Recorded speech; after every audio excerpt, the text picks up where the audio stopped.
with Web Show TV's Bargain Basement Studio in Winnipeg, Manitoba, Canada. It's Pillow Talk with Willow Schuyler. Will you take me to Winnipeg? I will, someday. Toronto, Montreal, Quebec, Winnipeg. Now what's this guy doing up here in Manitoba?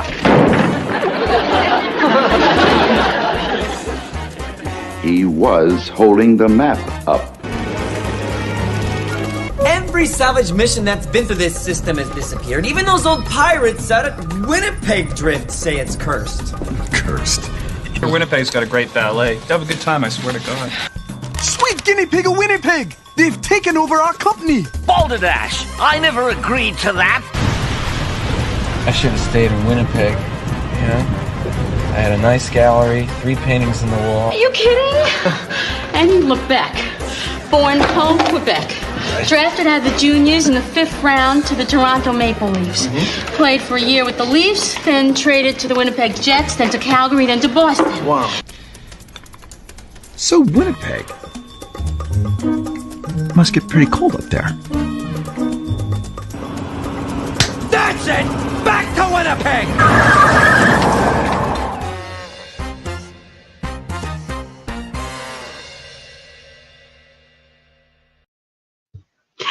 Hello, everyone. It is Willow's Pillow Talk. I am your host, Willow Schuyler. With me today is Grant. Grant, I'm sorry. I'm going to butcher your last name. I hope I'm saying it right. Lankard? Yeah, just rhymes with tankard.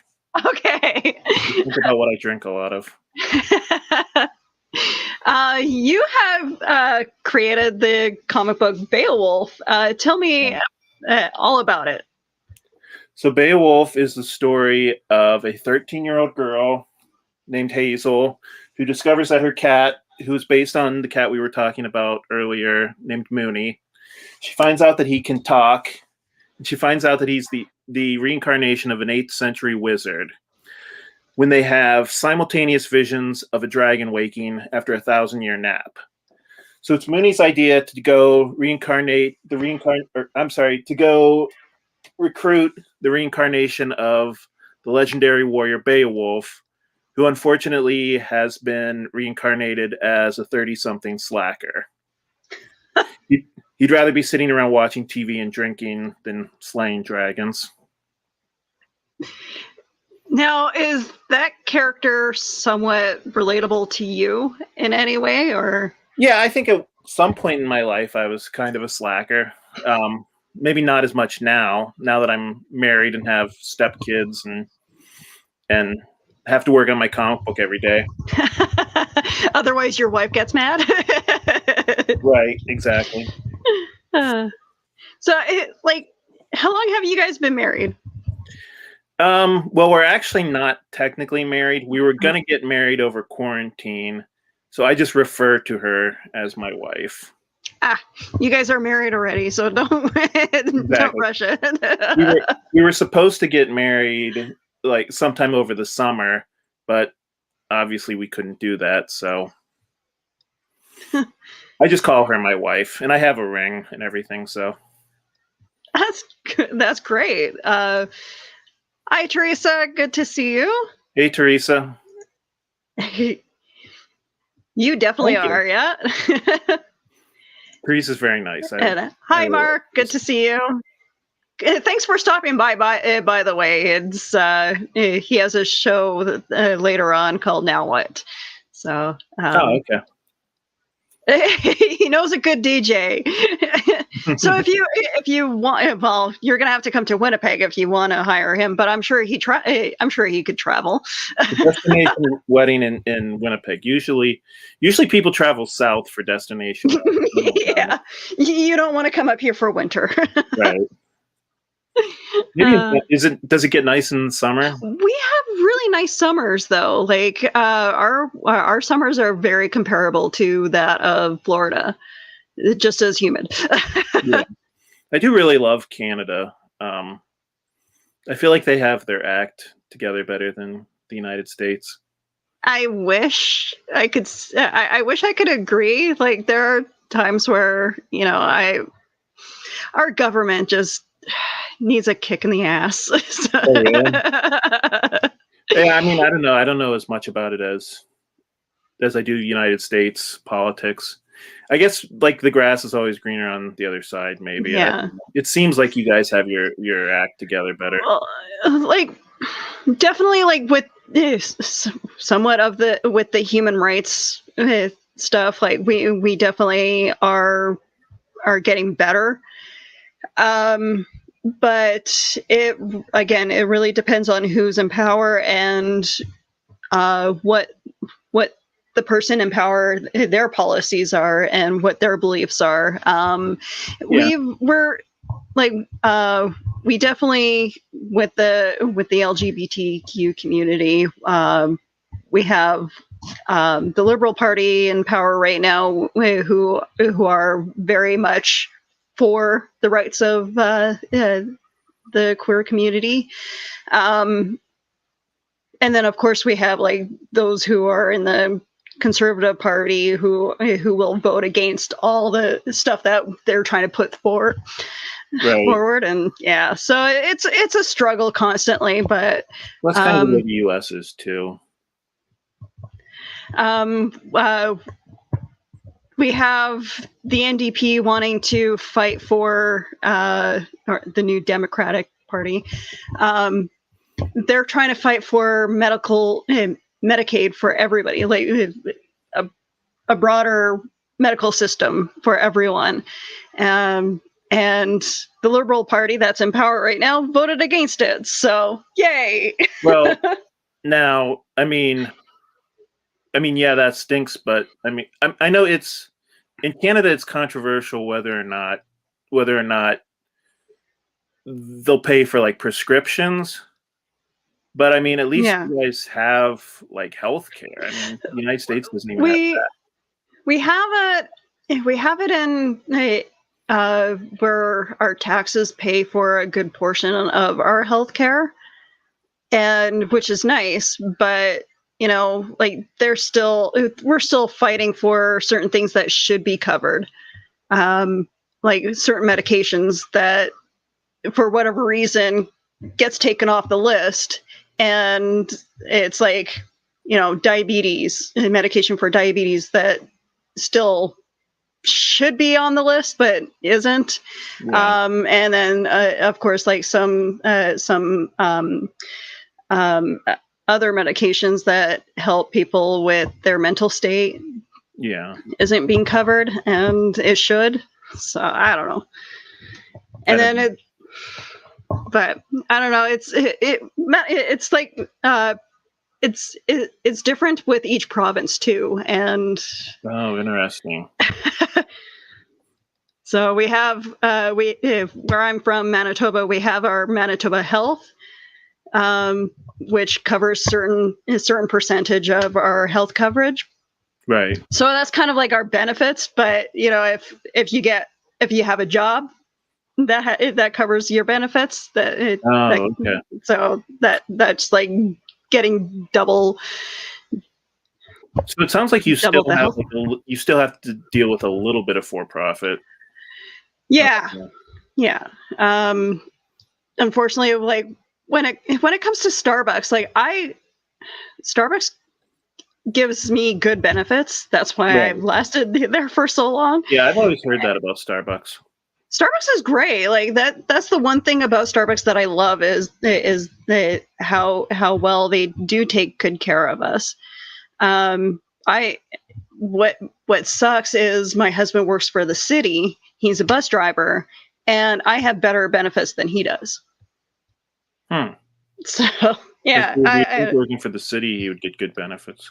You think, and that's another thing that we're fighting for is like all the benefits for bus drivers too, and trying to fight the city on making the bus service an essential service, which it's only essential when they want it to be. Of course it's essential. I mean, there's a large percentage of the population that can't get anywhere without buses. Yeah. So it seems logical to me that it would be essential. The current people in power, like right now, that is running our city, just doesn't care.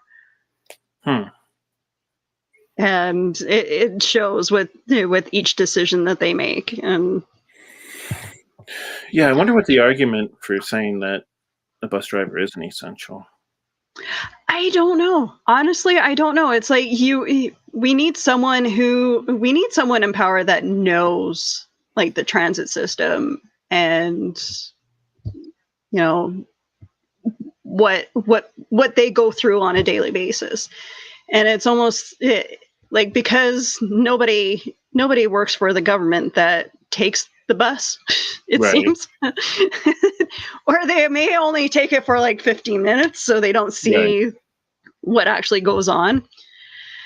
Right now, it's funny. We have, because of COVID, we've had transients living in our bus shelters now. Oh boy. And because we have a lack of services available for the homeless, and it's starting to show on our city. Right. And so we're trying to force the city to acknowledge the fact that the homeless need to be taken care of, and they can't live in our bus shelters anymore. They aren't listening. So there's nothing there for them? We have a couple homeless shelters, but they're full. Oh. And that's rough this time of year. Yeah. I mean, I hate to say it, but it's probably going to take somebody getting seriously injured for them to take this issue seriously. Yep. And like not enough funding is going to the services that are fighting for the homeless, unfortunately. And so, yeah, that's gotta love politics.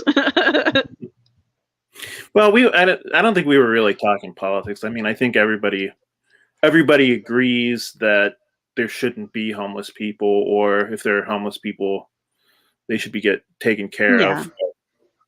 We didn't get into like the nitty gritty, like name calling, like, this party's better than that party or whatever. Yeah. That's what politics. I think it's the problem. The problem is nobody's willing to step forward and actually fix the issue. They know that it's an issue. We acknowledge it every day that it's an issue, but it's like, no, I don't want to deal with that today. And the more they do that, the more it's going to become an issue. And I'm sure there's a huge, I don't know what the population is like in your city, but I'm sure there's a very huge amount of homeless people living in your town too. But there definitely are homeless people in Pittsburgh. Fortunately, not as many as like bigger cities like New York or Philadelphia. But I think we have I think our homeless problem is probably less than the national average, or at least in cities. I don't know. It's hard for me to say because it's been so long since I've driven around the city, because I'm mostly stuck in the house for the past 9 or 10 months. And I don't go downtown hardly ever. So, see, ever since I stopped working at the Starbucks across the city, I'm now closer to home. I walk to work I can walk to work. I don't see downtown Winnipeg as much as I used to. That's right. You don't drive, do you? I take the bus. I take the bus and I walk pretty much everywhere. I should learn how to drive. That's funny. It's funny that your husband has a job where he has to drive and you don't know how to drive. I've lived in the city for probably about 15 years now, so I really didn't feel the need to drive. Anywhere that I go, I go where I take the bus. So it really, I did work in a place where it was difficult to get to work with the bus, but that always stinks. Yeah, it's kind of a similar situation to me and my wife. My wife, I drive and my wife doesn't, which means I end up kind of driving her around a lot. Let's be honest. Well, I keep we have what it's called the learner's license or graduated license. I've had it for the last 10 years now. Okay. So I kind of use it as I use it for my ID. But like, I kind of know how to drive, but I haven't gone and did the full driver's test yet. And so I'm still a little bit hesitant on driving in the city because nobody knows how to drive here. Oh, really? I get angry at people when I'm walking. So is that a true stereotype, or you know what? My biggest pet peeve when it comes to drivers in my city is nobody knows how to merge properly. Oh, okay. And like people, like they'll come up to a merge and they'll stop and they'll wait until there's a huge gap. You're supposed to take the Right. closest lane and then drift to the lane that you want to turn to. Motion. You're not supposed to stop. Nobody does that here. You know what, though? I feel like everybody thinks that people in their hometown don't know how to drive. You know what I mean? Because I know, like, people in Pittsburgh, who knows? See, so I've done ride sharing in the past. Okay. And I pick up people at the airport, and supposedly Pittsburghers are notorious for being bad drivers. Okay. Now, I don't know. I've never lived anywhere other than Western PA, so I don't know if this is true or not. So I don't know. I think there are good drivers and there are bad drivers, like anywhere. Yeah. But I don't know. That's true. I don't know. Hello, Demo Nation. Good to see you. Mark agrees that we have the best summers. Ted, good to see you. Good evening. Hi, Ted. Medicine Hat got homeless down to 68. See, Kay, I don't know where. I don't know what. Going back to Medicine Hat is a city in Canada. But yeah, no, I'm sure eventually we're gonna clue into what other people like even in the States, like there's places in the States that have like work programs for the homeless, and I really hope that one day our government will just clue in and start working on this stuff, because I mean, like, even I have wrote to the city and said, hey, look, our city could be a lot cleaner than it is. Why don't we, start a work program? What's he asking for a link for? I thought he asked for a link. Oh, send me a link. Oh, do you want to hop in? I don't know if I can comment because I'm not logged in. I don't want to leave and then end up not being able to get in. So I sent you the link to the Kickstarter. Okay. Can you comment on it?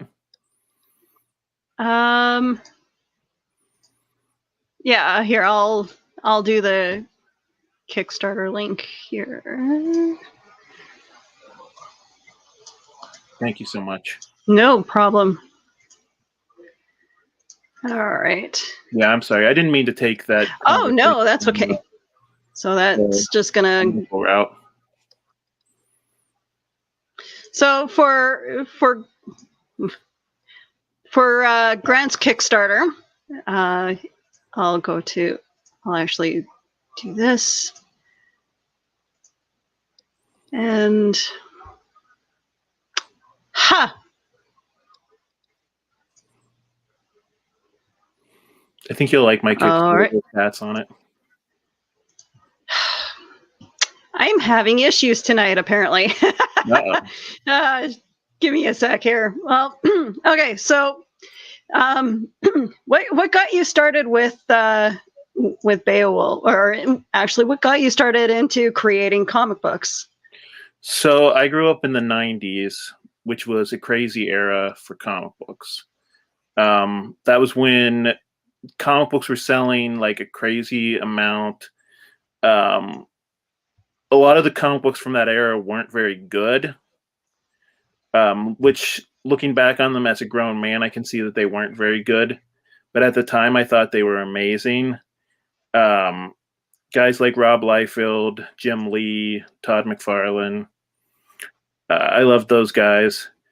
And it was also like a time when everybody was reading comic books, like everybody on my playground, like from like not just the nerds, but like even like the jocks and at least all the boys were. I don't think all the girls were, but so at that time, comic book creators were kind of getting treated like rock stars. They would go to a comic book convention and it would look like something out of like Meet the Beatles, when the Beatles got out of the limousine and like all these girls were running at them. It was kind of the same way, except that it was like teenage boys instead of teenage girls. So, I mean, I saw that, and to me, the idea of people going crazy over you just because you could draw was unbelievable. And I think that era of comic book creators, they just seemed cool to me. Like, if you remember at that time, like Rob Liefeld was getting asked to be on like national TV talk shows. He had a Levi's jeans commercial, and I mean, I completely forgot about that. Yeah. And like, you compared the Image guys to the Marvel guys, and like the Marvel guys all wore like suits and ties, and like they all looked like your dad. And, and it was just like, I don't know, it was a really exciting time to be a comic book reader. Yeah. And so that's kind of when I got into it.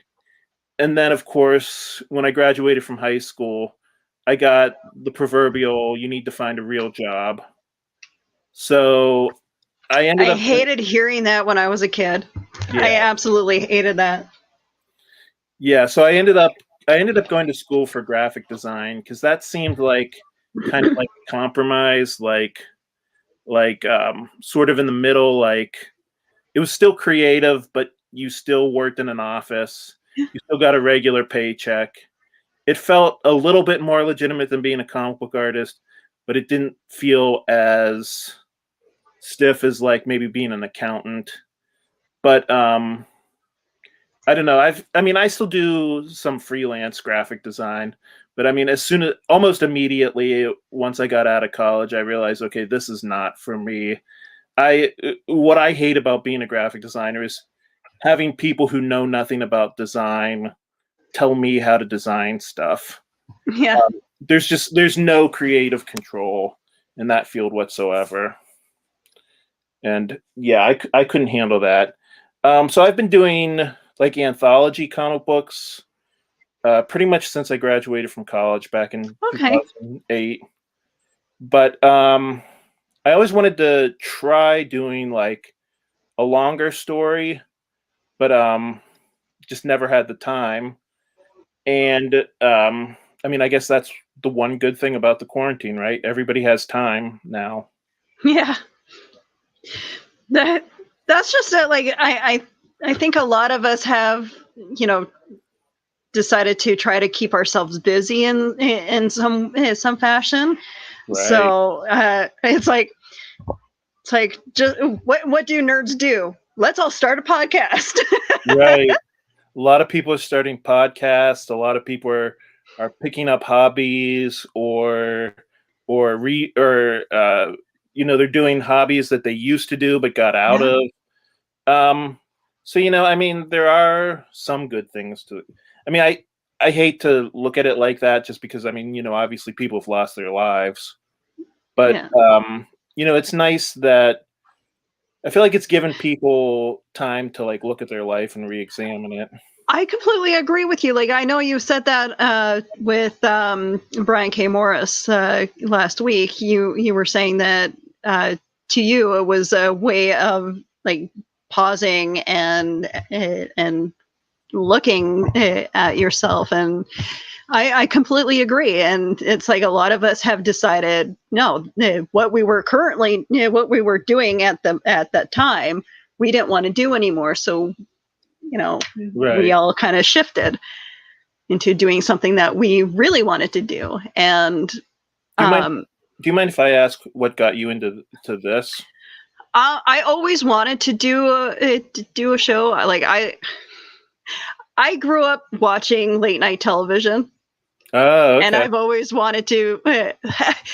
Somewhere in the back of my mind, I thought I was going to be the first woman for late night television, but I didn't have enough guts to actually, become a comedian. Or I tried doing the comedy route. I did a couple shows, and I've gone up stage. Yeah, it's hard. And I couldn't really. Sorry, I couldn't really find my jive. But somewhere along the lines, like I went into broadcasting, and again, it was just like I felt like I wasn't really quite focused on my work. I really wanted to be in broadcasting, and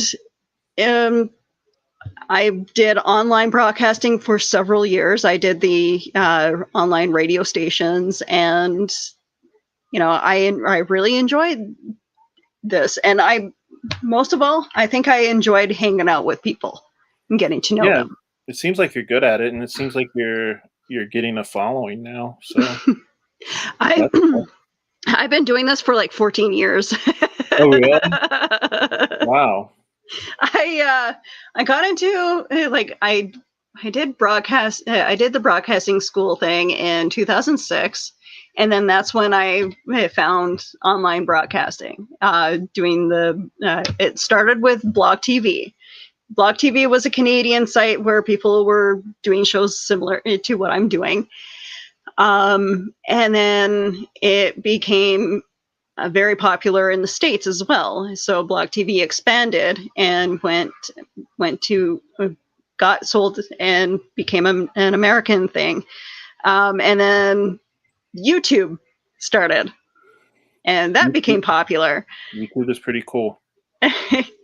And then it was just like site after site of all these online broadcasting things that started popping up, and even like Facebook started just as I was finishing broadcasting school. Right. And like all my friends were like, "Oh, you should go. You should be on Facebook." And I'm like, I was a little hesitant. I'm like, I don't know. I'm not too keen on this social media stuff. Right. Right. I'm laughing now because now I'm like, I'm on everything. Yeah, so am I.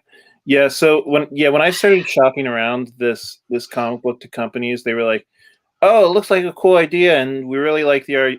We really like the art, but you have no social media presence." And I'm like, "What's a social media presence?" So like I said, I graduated in 2008. I think I graduated in like 2009 or 2010. That was about when like the idea that you have to have like 100 blogs and you have a YouTube channel and a podcast. And I saw you shaking your head, and I'm like, yeah, there's part of me that's like, God, keeping up with all these blogs and like my Twitter and my Facebook, it almost seems like a second job. You know what I mean? It is. Like I'm at times I can't even keep track of all the pages that I'm on, and like I have a Twitter, and I only use it to post. I don't even look at Twitter anymore. Interesting. Yeah, I don't. Twitter was the one that I really, really, really disliked. I don't feel like the artists on there are as supportive as they could be. They're not as supportive as people on Instagram or Facebook. I feel like people are so quick to get into arguments on Twitter. The thing that drives me nuts is 9 times out of 10, when you go onto like a Twitter argument, it's like two people who basically see the world eye to eye. They're just arguing over like one little detail. Yeah. And yeah, I don't know. To me, Twitter, and I think a lot of people have this opinion where Twitter has become like the dumpster fire of opinions, and if you voice your opinion on something, there's always going to be someone that disagrees. Right. Yeah, I mean, I think Instagram is probably the most chill, just because, I mean, like, basically people post their food pictures and their pet pictures. Occasionally, girls put on bikini photos, but that's about all Instagram is. Yeah, and I mean, it really depends on like the amount of likes on your pictures really depend on what you're tagging for hashtags. Yeah. And and the thing that I can't get over is the fact that, you know, my whole life I've never cared about social media, and now I'm 40 years old and I'm suddenly turned into the kind of guy who cares how many likes his photo is getting. And it's like, shouldn't it be the other way around? Like, funny, like most of my friends now are getting out of social media. Like they're getting off of it just because there's been so many studies about how social media leads to depression. Which, you know what? It really depends on how much you're spending on social media. Facebook is a trap. For me, I can spend. I don't know how I can. I'm like, I'm just gonna check my Facebook, and I'm on there for like an hour, and it's like, oh shit, I should really do something around the house right now. So you have to really push yourself away from using social media, because you can really lose yourself in it. That's why it's really important to learn how to time management. Yeah. Well, I mean, that's really hard when you're trying to work on a comic book, you know. You know, I mean, everybody says, you know, you need to spend time on social media marketing yourself. Yeah. So here's the problem. Like, is social media can be a waste of time, but it can also be a great way to market your comic book. So how do you find the balance? Like, that's a dangerous thing when you say to somebody, you know, going onto Facebook is productive, because a lot of people will take that as being like, okay, well then I'm going to spend the next 5 hours on Facebook. And that's not good. You know what I mean? No. You know what? It took a while to get to the point where, you know, meeting the rising tide people. Yeah. Like, that's like a group that I've been trying to meet here locally in my own city are people who will share my stuff. I can promote my events with, you know, and stuff like that. And there's other event organizers that have the same problem, where it's like you almost have to be an established business in order for people to really care for you. And if you're a new convention, there's always going to be people who are going to compare you to the other conventions in the city. Right. And it's like, no, you can't do that. Yeah. I've already gotten into that problem of looking at other people's Kickstarters, and, you know, I mean, Kickstarter is one of the few places where you can like literally just see how much money people are making publicly. Yeah. You know what I mean? And yeah, you start comparing yourself to, wait a minute, why is that comic book making twice as much money as mine is? Why is that comic book making 4 times as much? So yeah, And I mean, and like I said, I've had a lot of success considering that this is my first Kickstarter. So I'm sure a lot of people are looking at Beowulf the same way, like, hey, this guy just did his first Kickstarter and he got funded in 36 hours. That's not fair.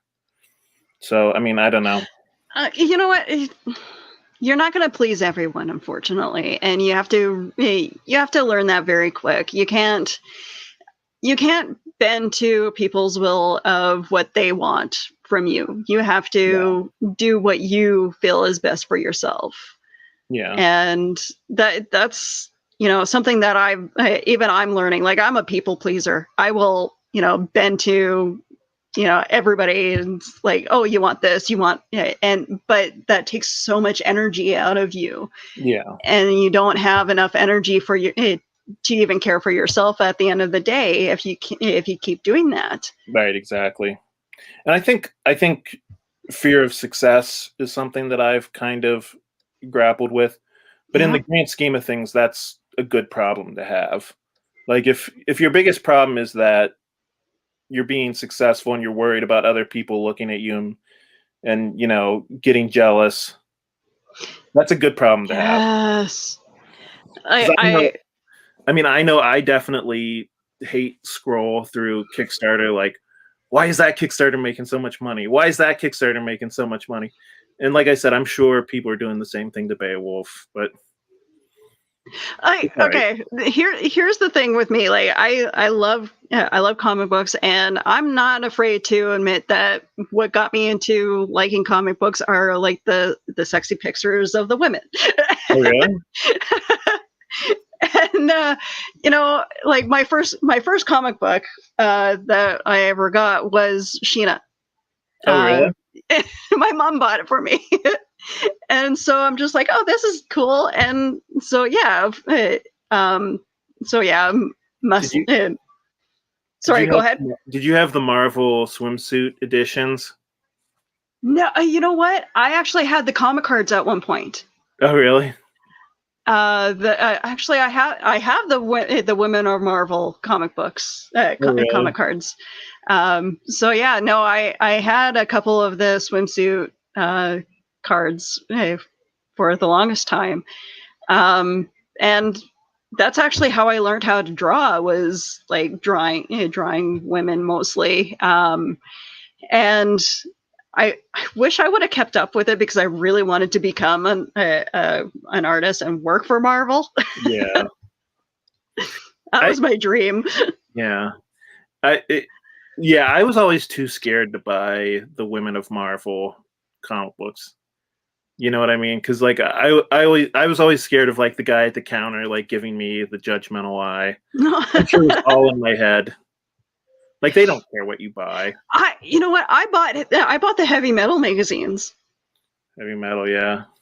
And because I enjoyed the art, and then of course I'm like, oh, these are actually great stories in here. But you know, of course, it's like, you know, Playboy magazine. You know, you don't actually buy it for the articles, right. Or so I'm told.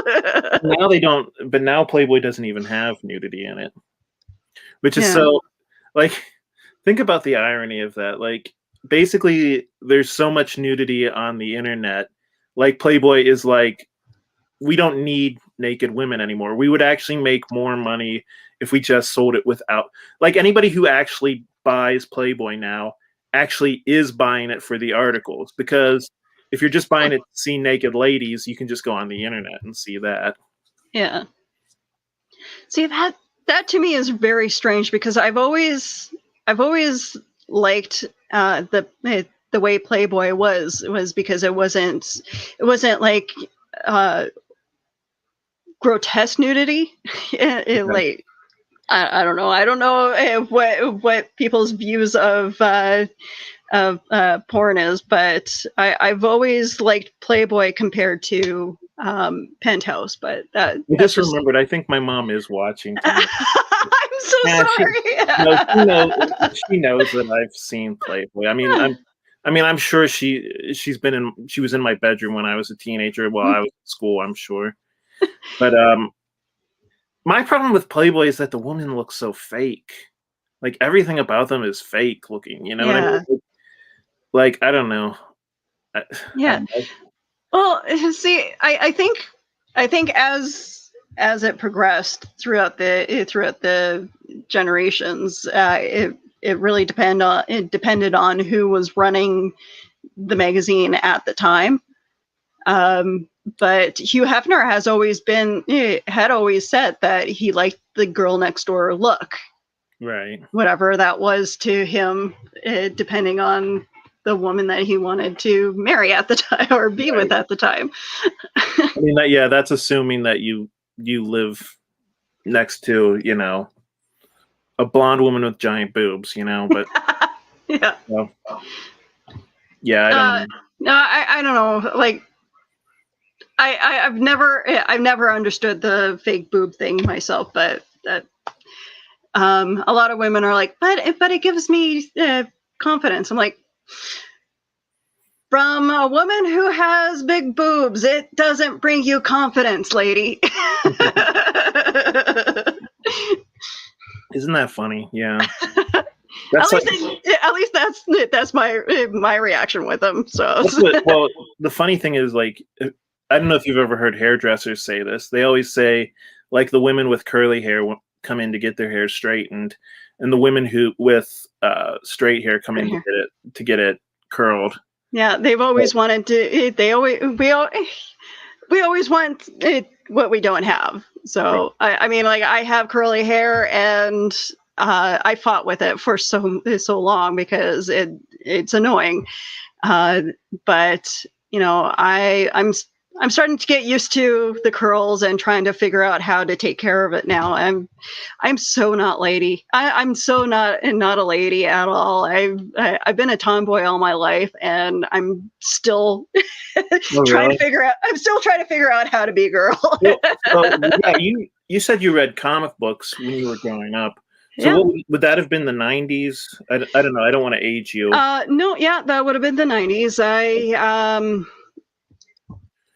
I was born in 82, so I got introduced to, Elvira at a very young age, and she's always been my idol. Cher's always been my idol too. So it's like it just my mom introduced me to all this stuff in pop culture, like I Love Lucy, the Universal Monsters. And so I've always had a taste of the pop culture and comic books and whatever else. But it wasn't until I believe it was the X-Men that really got me. Well, Batman and the X-Men really got me into the whole comic book craze. Yeah, the X-Men was my comic book as a kid too. I mean, that was everybody's favorite comic book. Oh yeah. Like, the cartoon was so good. Yeah.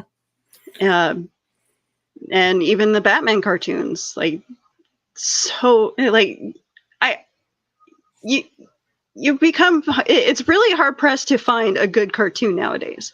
Yeah. But so I guess the point that I was getting to, you must have been a huge anomaly in the 90s. Being a girl who liked comic books. being a geek, and because that's something that's completely changed, like, in the last 25, 30 years. A lot of us had basically kind of closeted ourselves as geeks because we had. I even loved playing video games, and there was a group of guys that loved playing Mortal Kombat, and so I wanted to be part of their group and talk about this stuff, and they just never would let me in their group. Huh. So, and it made me feel them, and then of course I got made fun of. Oh, really? So yeah, I was constantly bullied as a kid too. So that didn't help either. You got made fun of. What was it? Just like everybody, like it was just like a group. Like that's kind of how guys kind of act. Sometimes it's like you'll be playing a video game and they'll say, "Oh, your mom, whatever," or was it specifically? It was more or less like, "Oh, you're a girl. You can't play this stuff. Okay. This is for guys." And it's like, no, there's girl characters in there. Right. I mean, I was thinking maybe the reason they didn't want you to playing is because they would think, oh, they can't swear in front of you or tell dirty jokes or spit in front of you. I don't know. And it wasn't until like I think they realized that I can swear just as bad as them. Yeah. I think it was either they were turned off at the fact that women were swearing or acting like them. I don't know. It seemed really weird. I never understood that attitude that I was getting from a lot of the guys in my classes, and so I kind of, watched them from afar, kind of like observed their behaviors. It's funny because that's something that's completely changed. Like I was like, do you listen to the show Indie Volt? I try to listen in as much as possible. Yeah. They had an episode where they were talking about how now people are treating comic book conventions like it's a singles weekend. Like people are specifically going to Comic-Con to meet members of the opposite sex or members of the same sex, depending on their persuasion, which is crazy to me because that was, believe me, like I could totally see that happening though. But what I'm saying is, like, when I first started going to comic book conventions in like 1994, you never saw a girl there. Like it was just an ocean of nerdy 13-year-old virgins with bad acne. And then I hear stories of that all the time. And one of my friends, her name is Deb. She owned a collectible store here, and I loved it. Like it was one of my favorite stores. And she had said that she was going to these conventions. She was the only female that was there. And I don't know. It's like some guys are very overly protective of their hobbies or their interests, and of course they're gonna get that. Like women got a lot of pushback from guys because it's like we're stepping on their territory. Yeah, and I mean, gatekeeping is always a thing, which I never got that either. Like, I mean, never understood it either. I guess there have been things like bands where it's like when they start becoming mainstream, there's like that little emotion in the back of your head, like, no, everybody's not allowed to like that band. That was the one band that only I knew about. You know what I mean? Yeah, I laugh because my sister did that to me. Like growing up in the 90s, of course, like the grunge thing became a thing. And my sister fell in love with Smashing Pumpkins. Yeah. And she would play them constantly, and Hole. And so, of course, I'm like, oh, I kind of like this. So I started listening to Smashing Pumpkins, fell in love with them as well. Garbage was another band that I really liked, although my sister never really played them much, but it wasn't until like later on where it's like, I really like Garbage. Yeah. But yeah, Sabrina's like, I was listening to one of her Smashing Pumpkin CDs, and she goes, "You can't listen to this. This is my music." And I'm like, excuse me, it was in our stereo. Yeah, isn't that weird how people have that strange relationship with stuff that they like? Like, I mean, yeah, and like you said, now the big problem is people who like comic books, they feel like, these women are coming in and changing the comic books and making them more feminine. And my opinion is you can have both. You know, you Yeah. can have the manly man comic books. The truth of the matter is comic books are not going to survive unless they evolve. We have to learn to work together, in all honesty. And like, I've written so many fanfics of comic book characters, mostly X-Men, but Right. but no, like that was what got me into writing and drawing, and to say that someone can't have the same interest as you is really a shitty personality, in my opinion, because we all feel attached to a character. Right. We all found that one thing that brought us out from being awkward, right, in a sense. Cosplay is another big thing when it comes to coming out of your comfort zone and learning to interact with other people who are also into the hobby. Right. And if it wasn't for Comic-Con, I probably wouldn't have met half the people that I'm friends with now. Wait, I think I've seen your Scarlet Witch costume. That was just that was just like a quick thing, and because I can't go, and I can't really go to any stores. Well, I can order stuff, but making quick cosplays is what I love doing. Yeah. And steampunk is one of the things that I got into, and just trying to create something from something that I bought from a secondhand store. Yeah. Yeah, I have a friend who actually studied like makeup design in college. Okay. So he makes these crazy costumes. Like, I mean, he sits there with the DVD and like pauses screens to make sure every little detail is perfect. And oh my God. It's like, yeah, I mean, he's won some pretty cool awards with his cosplaying. That's insane. Like, I know I'm not quite there when it comes to my costuming, and I'm still learning the hair and makeup tricks myself. Have you ever cosplayed? I haven't. I don't know. So my wife is saying that she wants to cosplay as something from Beowulf whenever comic book conventions are a thing again. And I've said to her, I mean, I don't know what she's saying, that she wants to cosplay as the dragon.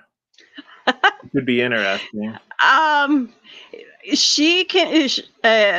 If you guys have any, do you guys have any knowledge of the furry community in your city?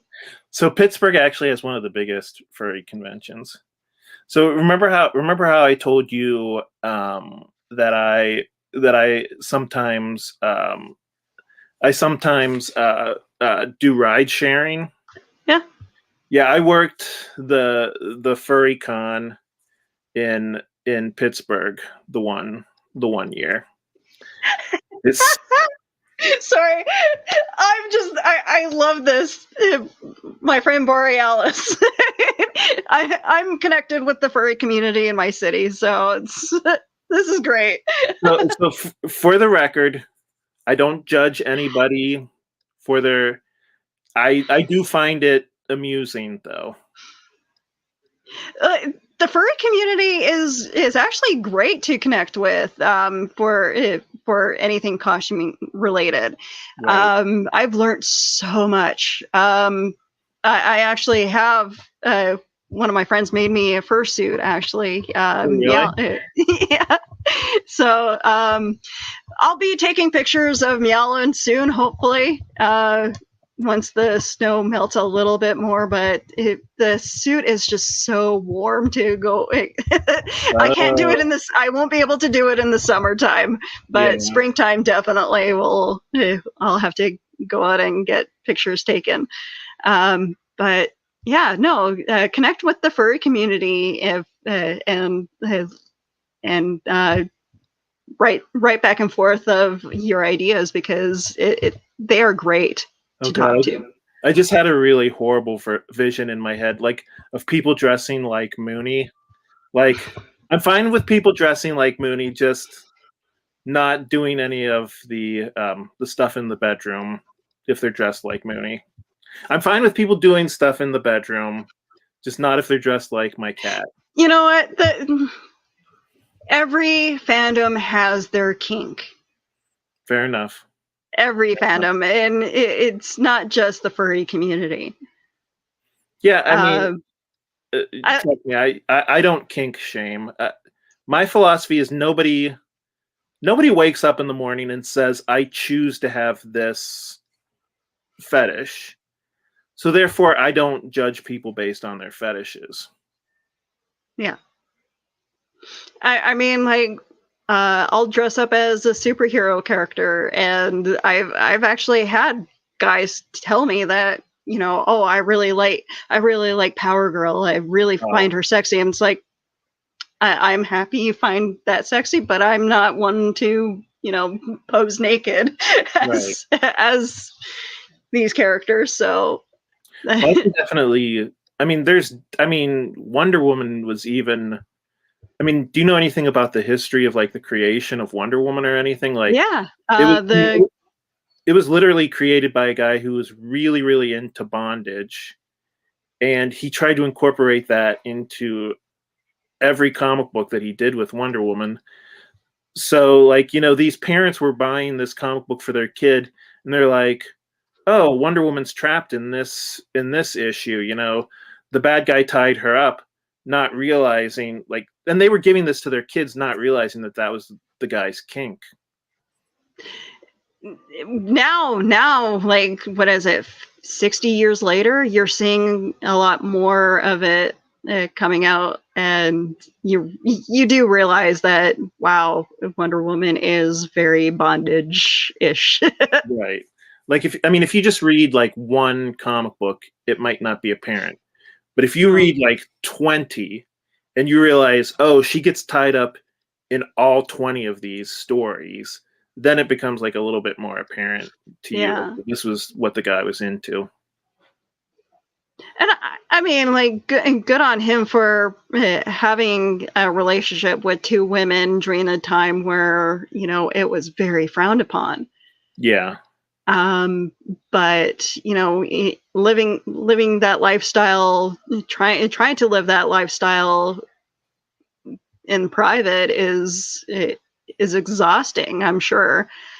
But, you know, now it's the norm. Right. So, you know, great on them for being, you know, trailblazers in that area. Yeah, I think you're right. I think it is becoming more socially acceptable. And like I said, I don't know if you can figure out a way to make it work. Good on you. I don't know that it would work well in my relationship, but I know quite a few people who are polyamorous and have multiple relationships. In some cases, it can work depending on how you have things set up with your spouses or even your partners. My husband would not approve of a polyamorous lifestyle, and so I'm sticking with him, and I love him. Yeah, I mean, and I think that's something else. Like, everybody in the relationship has to be on board for that. Yeah, because I've seen that happen too, where it's like one person is really into this, like, swinging, and then the other person is not, but the person who's into swinging is like has such like an aggressive personality that they're kind of able to, and that's like a really horrible situation. Thank you, Borealis. Rules and expectations, yes. And boundaries. Definitely boundaries need to be worked on. Like, I mean, in any relationship, you have to do the whole boundary thing and what you want and for the relationship. And communication is key. Right. And that's something that even now, like during this pandemic, it's, you know, me and Joe have been working on a lot of ourselves through this, and we're working on our relationship even more than what we realized that stuff wasn't working. So we had to actually sit down and talk. And yeah, I mean, the hard thing for me has been that my wife is working and I'm not. Or, well, I am. I'm working on the comic book, of course, but I work from home, whereas she actually, I mean, she works in a grocery store, so she actually has to be out with people. Oh, so she's considered an essential service, right? And I don't know. That's so like people keep telling me like, oh, you're like the housewife. And like, yeah, kind of. See, okay, that's like we put so much pressure on gender roles in the and for people to finally realize that men can run the household while the women work. Like I'm happy that you guys have found a way to work your relationship around that, right? But there shouldn't be any sorry, brain fire. But I mean to have like the expectation that you're the man, you should be bringing home the money. No, right. Like it's a two-way street. Like women can work just as hard as men. Yeah. I mean, there's things that's good about it, and things that aren't good about it. Like obviously, like I said, I'm still working on the comic book 9 or 10 hours a day, so that can be hard. Like when Angie gets home from work, she's like, "Oh, the house is a mess," and I'm like, "Well, I'm sorry, I was working on the comic book all day." But you know, I still do. I mean, I've always done the majority of the cooking, so because I like to cook. See, that's just it. Like like to have that expectation that women are supposed to be in the kitchen and, you know, clean the house and all that. Men are known to be more men are known to be cooks than women. Right? Isn't that strange? Yeah, it's funny that like you said, the stereotype is that women are in the kitchen and men aren't. But like, if you look at the top chefs in the world, they are usually men. I don't know why that is, but I can't believe how many people, like when I make dinner and Angie takes it to work, like the leftovers to work with her, like people in the break room will say, "Oh my God, your husband cooks," and I'm like, yeah. I can't believe in the year 2021, people are still that shocked. Yeah. Well, okay. When I make jokes with Joe because he'll be like, he'll have the day off and I'll go to work and, hey Carl, good to see you, and say hi to Donna. Yeah, say hi to Donna for me too. But my husband will be like, I'm gonna vacuum, and I'm just like, oh, please send me pictures. Oh, really? just to bug him, but it's like I'm happy that he does do some of the housework as well. Yeah. And it's sad that we have that expectation that men do nothing around the house. Yeah, I mean, especially in this day and age where the homemaker is definitely going the way of the dodo. You know?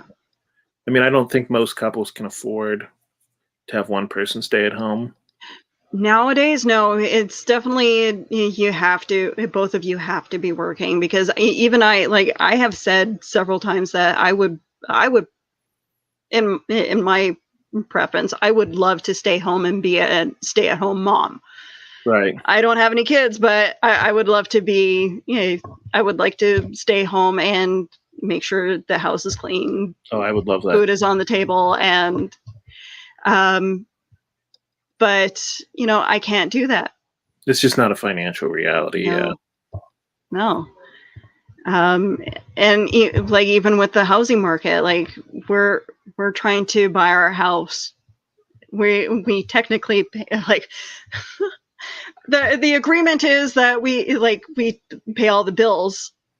His parents own our house. We pay all our bills, and that's our rent. Oh. So yeah, nice. But one day we will own this house. Carl said Exactly. That is my dream. Hey, John, good to see you.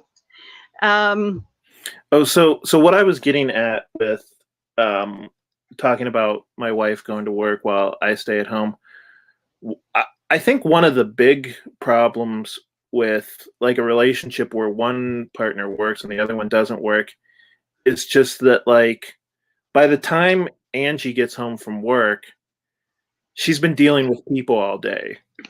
So she just wants to sit in her bedroom and have it be quiet. But I've been at home by myself. Well, the kids are here, but they're doing schoolwork and doing other stuff. So by the time Angie gets home, I need, adult conversation, you know what I mean? And Angie just wants to go into the room and be leave me alone. I need to space out for an hour or two. So I think that's the biggest problem with relationships like that. I guess, I don't know, maybe if I was going to do this long term, I would need to have more of a social network in place. I don't know. Yeah. I mean, see, that's what I like about meeting all the creative people that we've been meeting the last year. Is now we're being able to not only just bounce ideas off with each other, but actually have conversations with people outside of doing these podcasts, and actually have someone to go to, if we really need someone to talk to, we actually have a trustworthy group of people that we can go to. And that is one thing that has been hard for me to find is I can meet friends. It's keeping them. That is the hard part for me. Okay. And I'm usually one to push people away, and then I get people now I'm getting people you're not pushing me away. Don't do that. Interesting.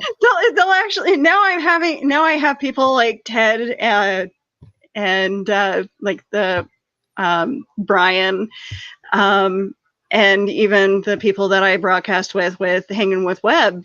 They'll if I make a post about something, they'll message me and be like, "What's going on? Talk to me." Okay. Well, that's good. So you have a history of doing this. Interesting. I am really bad at trying to push people away. I'll if I feel like I'm getting too close to people, I'm just like, no, I can't do this. You've been married for a while now, right? I have. We've been married for 11 years, but we've been together for 20. So now, is he into comic books and video games as well? Actually, yes, that is actually, we were, that's actually kind of how we met in school. That's something that we were talking about constantly, is all our interests. He he was dating one of my friends in school, and so I would always see him, in the cafeteria, and he would Joe Joe would always have like something army-ish, wear like an army jacket or his fatigue or something, and so I got into the habit of calling him G.I. Joe. Okay. Not really realizing that his name was Joe at the time. Oh, okay. So it's like I would always say, hey, it's G.I. Joe. How's it going? And he would always answer. And it's like, so one day we're sitting there in the cafeteria, and I'm like, okay, dude, I don't know what your name is. I want to stop calling you G.I. Joe. What is it? He goes, it's Joe. I'm like, oh, that explains it. That explains why you answer me all the time. So was it love at first sight? No, but after him and Anna broke up, I found a whole new appreciation for him because of what he did for her. Oh. And then we just kept hanging out, and he knew I was in my foster home at the time, and I called him up one day, asking him if he wanted to go see a movie with me because my foster sister wanted me to come with her on her date, and I really did not want to be the third wheel on a date. So I invited Joe, and he claims that as our first date. Oh, okay. It was a week after he asked me to go out with him on Valentine's Day. So we started dating on Valentine's Day, and then he showed up one day on my birthday with a binder full of comic cards, and it just unannounced, just kind of, I heard it was your birthday, here you go. I'm just like, so is that better than flowers for you? I'm sorry? Is that better than flowers? Oh, absolutely. I liked getting flowers, but it was just like, just those little moments where it's like enjoying a comic book with each other, or enjoying a movie, being able to connect through our fandoms is something that we've always loved doing with and he's a car guy. Okay. So I got to experience, going to car shows and, learning how to put an engine together, and like actually rolling up my sleeve and getting dirty, and just like learning all the stuff for, that kind of stuff. Like him and his dad, they restore old vehicles. And so they will, I'm not trying to make you guys feel bad about your relationship, but if you guys find something that you two can do together, that's the magical part. Right. Yeah. Yeah, Angie's definitely interested in comic books. We go to see all the comic book movies. Like, oddly, her and her first husband had like nothing in common. Like, I mean, I don't know. I never met the man, but like, he seems like just like a beer and football kind of guy. And I always wondered like how she ended up getting married to him. So, I mean, well, I don't know. Then again, they got divorced, so maybe that's not. You guys have something special, though. I mean, you guys are both into the comic book world, and she encourages you. Like, I see her in the chat of Brian's show constantly. She's the one who always gets on my case, and so does Brian K. Morris. Like, Grant, why don't you mention your comic book more often? Like you're not supposed to be going on these like podcasts and YouTube shows to talk about like nothing. You're supposed to be talking about your comic book. I'm like, sorry, I just get into the conversation and I forget to plug. You know what? I'm the same way when it comes to talking about stuff, and it's like, well, wait, why don't you mention your show? It's like, well, yeah, I have a show. It's hard, isn't it? It's I mean, you don't want to be just up here, buy my book, but you have to learn how to plug without plugging, right? Yeah. Absolutely, and even now, it's like I'll be talking to my coworkers about my show, or I'll talk to a customer about my show, and they're like, "Oh, what is it called?" And then it's like, I really need cards to give to people. I have stickers. This is my Beowulf sticker, and it has the little QR. Nice. So if I'm ever out somewhere and somebody's like, "Oh, what's your comic book about?" I can just hold up my phone and. Okay, that is smart. I like the QR code. That I'm gonna have to start doing that. Yeah, I don't know psychologically what that is. That I don't know. It sounds like you have it too, where it's just like, I don't want to be the used car salesman, like constantly talking about my comic book and constantly throwing it out there. But sometimes you have to. Yeah. And I didn't create a separate Facebook account for my comic book. Or I have a Facebook group, but something that some friends of mine have done is they have like two separate Facebook accounts. Like one is their professional, one is their personal. And I didn't do that. And I don't know why I'm so weird and awkward about, people that I know knowing that I'm doing all of this, but I really shouldn't be. You know what I mean? Well, I was shocked to hear that you, with working on Beowulf, you did everything. And so there's one other guy who's helping me. His name is Antonio Brandau. But I use a lot of pseudonym, or is that the word, pseudonyms? Like the colorist on it is named Roy Moon. I got Roy from Roy G. Biv, and I got Moon from my cat Mooney. And the letterer is named William Stitchwell. I got William because I was trying to think of somebody who has like a distinct handwriting. The only person I could think of was William Shakespeare. So my letterer is named William Stitchwell because my other cat is named Stitch. Oh, that's cute. Yeah.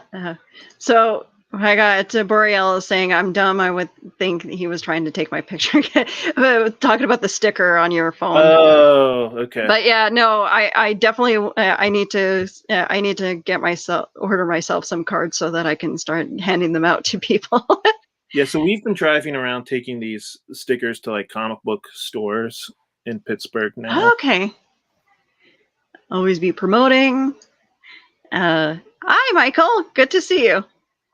But cool. I'm meeting new people. No, like when it comes to promoting your stuff, how is the local comic book stores for promoting your book? Oh wow, Michael's from Pittsburgh. Cool. So I took some of my older anthology comic books. There's a place near, like, south of Pittsburgh called Geekadrome. We've done really well there. They've sold out some of my anthologies like twice already. Oh wow. And he said he already told me to set aside 20 copies of Beowulf #1. I don't know. Some of the comic books companies are just like, some of the comic book stores are like, oh, we don't buy local comic books. Sorry. And then, and I'm like, okay, but these comic books sell. Like I can already tell you, like, I've put this in like 3 or 4 comic book stores and they sell. Mm-hmm. But I think that's just policy because they don't want to deal with comic book creators coming in there all the time. So I've had mixed luck. Yeah. See, that's just it. Like, I would love to, if I had a comic book store, I would totally love to support the local comic industry, because Winnipeg has a shit ton of comic book creators and even like artists and writers that work for Marvel on any given time. It's probably been being stuck inside all winter. But no, like that's just it. Like you're doing very well online now, with people like me, going crazy with all these Kickstarters and wanting to support everything. Yeah. Oh God, that can be a problem too, because like it gets to the point like I have a real problem like when people back my Kickstarter, I automatically want to back their Kickstarter, and then like on the first day, that's one thing. I mean, I finally, like, my stock answer is like, I'm sorry, I can't back another Kickstarter. Like, seriously, even if you show me the coolest comic book ever, like, I'm just waiting for like $200 to come out of my checking account, like, as soon as all of these end. So, like, yeah, that's just my stock answer now. I'm sorry, I can't back another Kickstarter. I'm gonna go broke. Well, see, that's just it. Like, I asked my husband, what was it, a while back, if I can help out Russell. Yeah. And he goes, well, we got bills to pay, blah, blah. I'm like, I paid all the bills. He's right. like, well, we got to do this and that. And it's like, so it's funny. Joe's like, any big purchases, we have to talk about it. And then he goes and tells me that he spent $300 on Lego. Oh, really? It's like, so I can support one of my friends on Kickstarter, right? Yeah, well, you're from Canada too, so I don't know if Russell is doing shipping to Canada or not, but I'm not doing any international shipping until this whole COVID thing gets worked out. Or else you have a great night, and I'll try to watch your stream a little bit more. Thanks for watching. But I mean, I don't know. Have you had trouble getting stuff up to Canada? I haven't. Honestly, I haven't really had an issue. I think the last time I won something, and it's being transferred. It's being sent up now. But I said, like, John during John's show, I won something from the magician that he was interviewing, and so I told John, if there is any issues with paying for anything, that I will definitely pay for whatever it costs, because I know it's a pain in the ass to send something over the border. Well, yeah, I mean, I had somebody who lived in England and wanted a physical copy of Beowulf, and I was like, Beowulf only costs $7, and it's like $25 to ship stuff to England. Oh, wow. Makes sense to me. Yeah. No, that's just it. Like, for something like a comic book to come to Canada, it's what $5 for a comic book now in the States. I swear to God, it'd be like $12 here. Huh. Yeah. I have no idea why. I mean, I'm sure part of that is the money. What do they call that? The transferring it from American dollars to Canadian, but yeah, still. I may be exaggerating a little bit, but I mean, it's ridiculous. But yeah, I mean, I don't know. I think eventually I'm going to figure out the whole international shipping thing. It's just like I've heard so many horror stories of people who, like, they make one little mistake in international shipping, and all of a sudden this Kickstarter that was really successful, all of a sudden now they're losing money on it. Say, I don't have a Patreon yet, so I'm a little hesitant of getting one. But I don't know. I like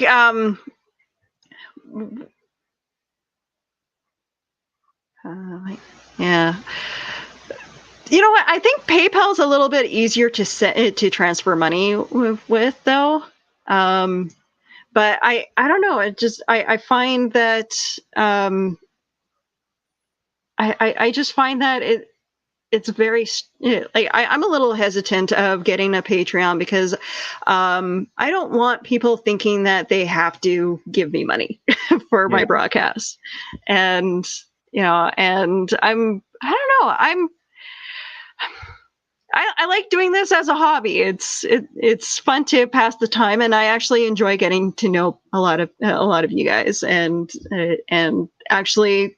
And I feel like I'm actually helping you guys out by promoting your stuff as well. Yeah, I appreciate it. Thank you so much. No problem. Do you mind if I check out my... Go right ahead. Okay. Did you want to talk at all about that? Yes. I will actually share. It's gonna be in Canadian funds, so it's gonna be weird to look at. Okay. On my end, but that means it's gonna be like it's gonna look like I have way more money than I actually do. So you're at $3,146 for Canadian funds. Yeah, that would be nice. It's actually, well, in American money, it's 25. It's approaching 2,500. Oh, okay.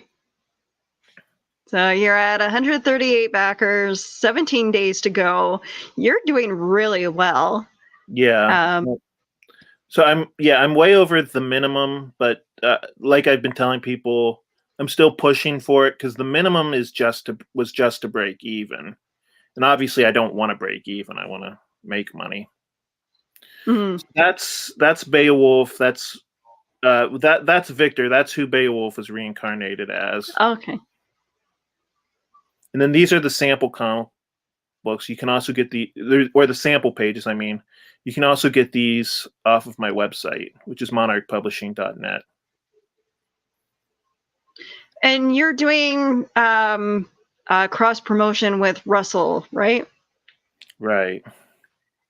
And yeah, if you back both of our both of our Kickstarters on a physical level, you'll get a window cling.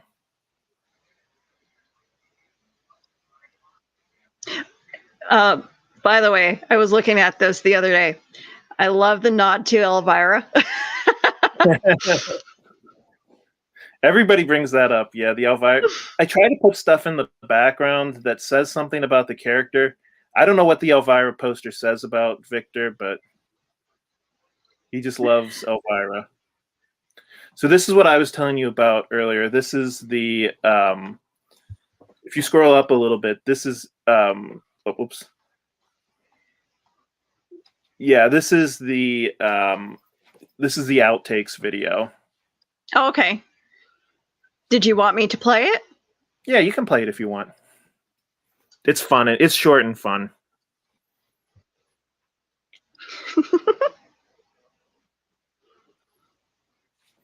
This is me trying to talk Mooney into calming down. Basically, Mooney does nothing but sit on my lap until I want him to sit on my lap, like for a video.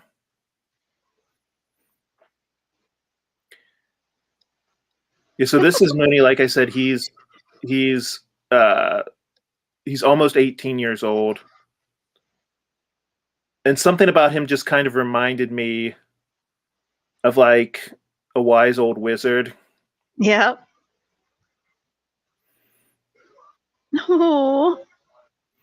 And his eyes really are two different colors. I didn't just do that for the comic book. Oh.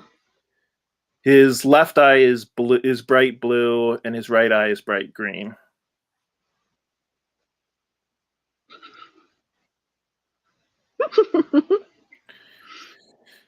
Yeah, we didn't give him the name Mooney, so we don't know how he got that name, but he has like a little crescent shape over his right eye.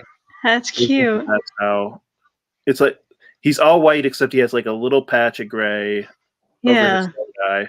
And it's kind of crescent shape. I have a white cat named Simba. He's a polydactyl cat. He has 6 toes on his front paws and like thumbs. Though I've seen that. You do like. He's around here somewhere, but he's my oldest, and I call him my stud because every now and then he'll just be like staring at me and he'll be like, "What's up?" Cats are the best. Yeah, my tortoiseshell one was just walking around a few moments ago, but no, they're adorable. Like again, they have their own personalities, and when they will come up to you for attention when they so wish for you to get it. But that's every cat ever. Like I said in that video, cats should not be actors because you can't get them to do anything. Something they've done 100 times, but when you ask them to do it, they won't do it. Absolutely, and it's like as soon as the camera is rolling, though, or like if you're busy and they see that you're doing something, it's like, now I want attention. Exactly. Oh God, yeah. I love him, but he's just been like a really needy the past couple of days, and it's so hard when I'm working on like my comic book. Like, I try to pet him with one hand and draw with the other, but it doesn't always work out that well. Do they ever try to steal your pencil or? Sometimes they sit on my Wacom tablet. Do you know what a Wacom tablet is? Okay. Yeah. Twinkie every now and then will sit on my keyboard, and there was one time where I'm like, get off. Or like I'll be like, get down, and he'll just like, and then he actually sat on my keyboard and did this. Like, are you serious? Rubbing your butt against my keyboard right now? Yeah, I think so. I can't remember. Somebody like they did it. I think it was like an animal psychiatrist said that the reason why cats do that is they see you typing on the typewriter and they want to be like you, so they sit on. But I once saw somebody made like a cat toy that looked like a laptop. Oh, that's smart. Huh. That is smart. I think Twinkie would actually sleep on top of the tower if he could. Yeah.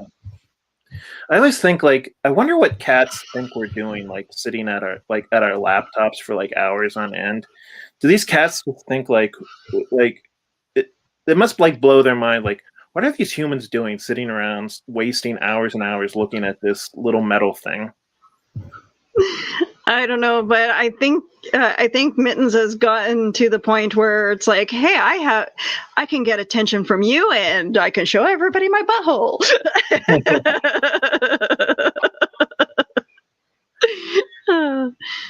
Yeah, when we first got Mooney, he started like while I was sleeping, he would like sit on my face. So I would just like wake up in the middle of the night and like I would just see his butthole like. Oh no! I had years ago when I first moved in here. I was living with Joe's sister, and she had 2 cats, and one of them would like wrap herself around my neck in the morning. That was like the only time that she would want attention was in the mornings. Oh, I'd find this cat draped around my neck, and it's like, oh, please get off. That's the worst. When a cat is like a really early morning cat, and you're not, or even if just like they get used to being fed at 6:30 every day, but then like on Saturday you want to sleep in. They don't get the concept of sleeping in. They're like, hey, it's 6:30. It's time for my breakfast. Athena is very much like that, where it's like she's checking up on me to make sure that I'm okay, and like I'll feel her jump up on the bed, and it's like, yes, hi Athena, and then she'll come up and she'll be like right in my face, and she'll be like, it's like, what? Wow, yeah, you have 7 cats, so that must. It can get pretty annoying. We can't close our door though, because otherwise, well, with Twinkie has like separation anxiety. Mm-hmm. We can't when we're having a shower, or we can't have any closed doors around him. Otherwise, he scratches at the door. Oh, okay. I do not allow him on I do not allow any of the cats in my costuming room, because the last thing I need is, something getting torn apart or eaten, or I have a feather headdress that would become prey. Right. Oh god, yeah, that would be the worst. Yeah, no, that's I don't want anything getting destroyed from there. It's bad enough I do it myself. Yeah. So far, I don't think I've ever had a cat ruin any art. I have had a cat step on wet paint before, like when I was painting. I've had like cats and then like they track like. Fortunately, I was able to salvage the painting, but then like not only do you have to clean up all the paw prints, you have to clean up the cat and God.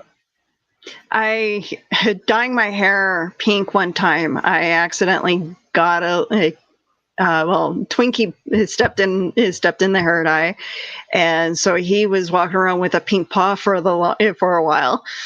Oh, that's kind of cute. I anytime that I dye my hair, it's like cats are out of the bathroom, because the last thing I need is to accidentally drip or something on them. Yeah. So is the hair dye bad for them? I'm thinking it can be, the chemicals, but I try not to use too much of like the chemical-ish hair dyes. I do a lot of temporary dye, where it's like it's more healthy for the hair and for animals if you accidentally spill on them. But yeah, no, I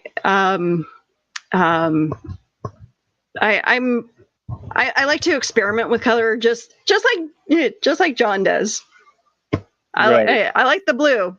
He has a pink beard right now in the picture, but he has, last time I saw him, he had blue hair dye in his beard. I've been reading John's comments as they come up. We're not ignoring you, John. I almost want to see a cat in his zoot suit.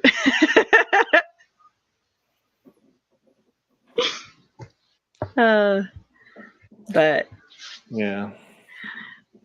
What's his cat's name? Growl Tiger?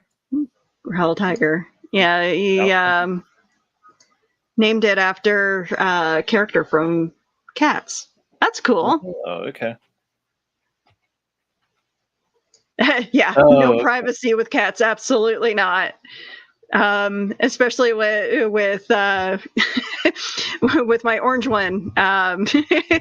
Anytime that I need to go to the bathroom, he's like, he jumps up on the toilet, and I'm like fighting with him, and it's like, come on, off the toilet.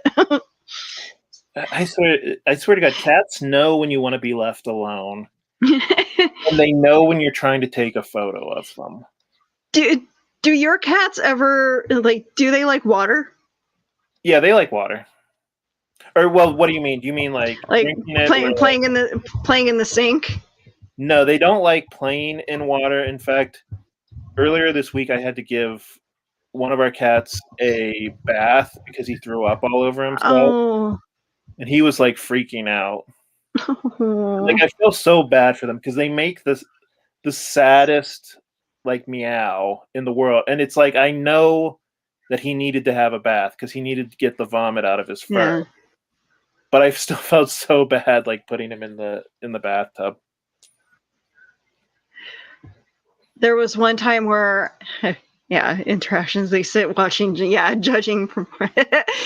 There was one time where I had, like, every so often, like, I put my back out several years ago when I was working for 7-Eleven. So every now and then it acts up. So I'm in the bathtub. I'm trying to get it to loosen up. And Rusty, he's sitting in the sink, just watching me. And I have pictures of him, kind of being like my guardian angel. And then, of course, he fell asleep, right? So, hours at a time. But no, it's funny, like, how they just kind of watch over you to protect you.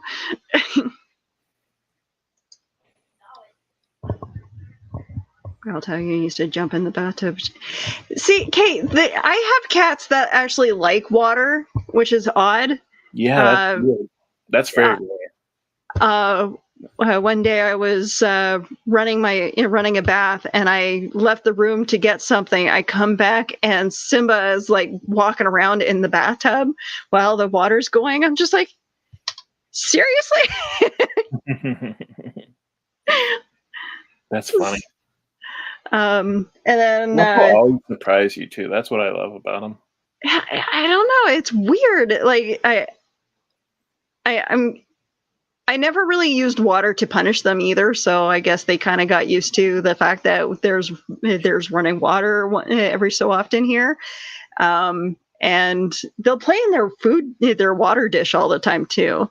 I'll find, like, we have these little mice, little colored mice, and every so often I'll find one in their water dish. Oh wow, huh? Yeah, that's really rare. I wonder what percentage of cats like playing in water. I have no idea, but I think it's all of mine. Huh. All of yours like it. Yeah, they'll sleep in the sink. So every so often I'll find at least one of the cats is sleeping in the sink when I wake up in the morning, and then. Twinkie, you can run the water right when he's in the sink. He won't move. He won't freak out. Rusty is the same way. He likes playing with the water in the sink. You have to actually push him away when you flush the toilet because he'll stick his head right in there. So they're all 100% indoor cats? Yeah, they go out, like, we have a porch, like an enclosed porch area. They like going out. We call it outside. Yeah. So, and I've been trying to convince Joe to make our back our patio area into an enclosed patio so that they can go outside. Yeah, but I would wait till you see whether or not you're going to buy the house or not. Yeah, oh yeah. You put a lot of work into that. Thanks for joining us, John. I definitely want to hang out with you soon. Going up for a little while. But no, it's like I like the idea of the catio. I definitely would love to see them interact with the outdoors a little bit more, but I don't want to have them run away either. So if Beowulf becomes like a Walking Dead level, or maybe like a Ninja Turtle level success, I want to buy like my own cat ranch. Oh, that would be cool. I want to buy, well, what I would really like to do is I want to buy like my own private island where the cats can like just walk. What I want to do is I want to go around to all of the animal shelters and just ask them, like, what is the one cat that like nobody wants to adopt? And then I want to fill like this private island with all these cats that nobody wants. But yeah, so that's a great idea. Beowulf, so I can afford that. I said that to Joe that I would like to have like a little sanctuary for animals that haven't gotten adopted, and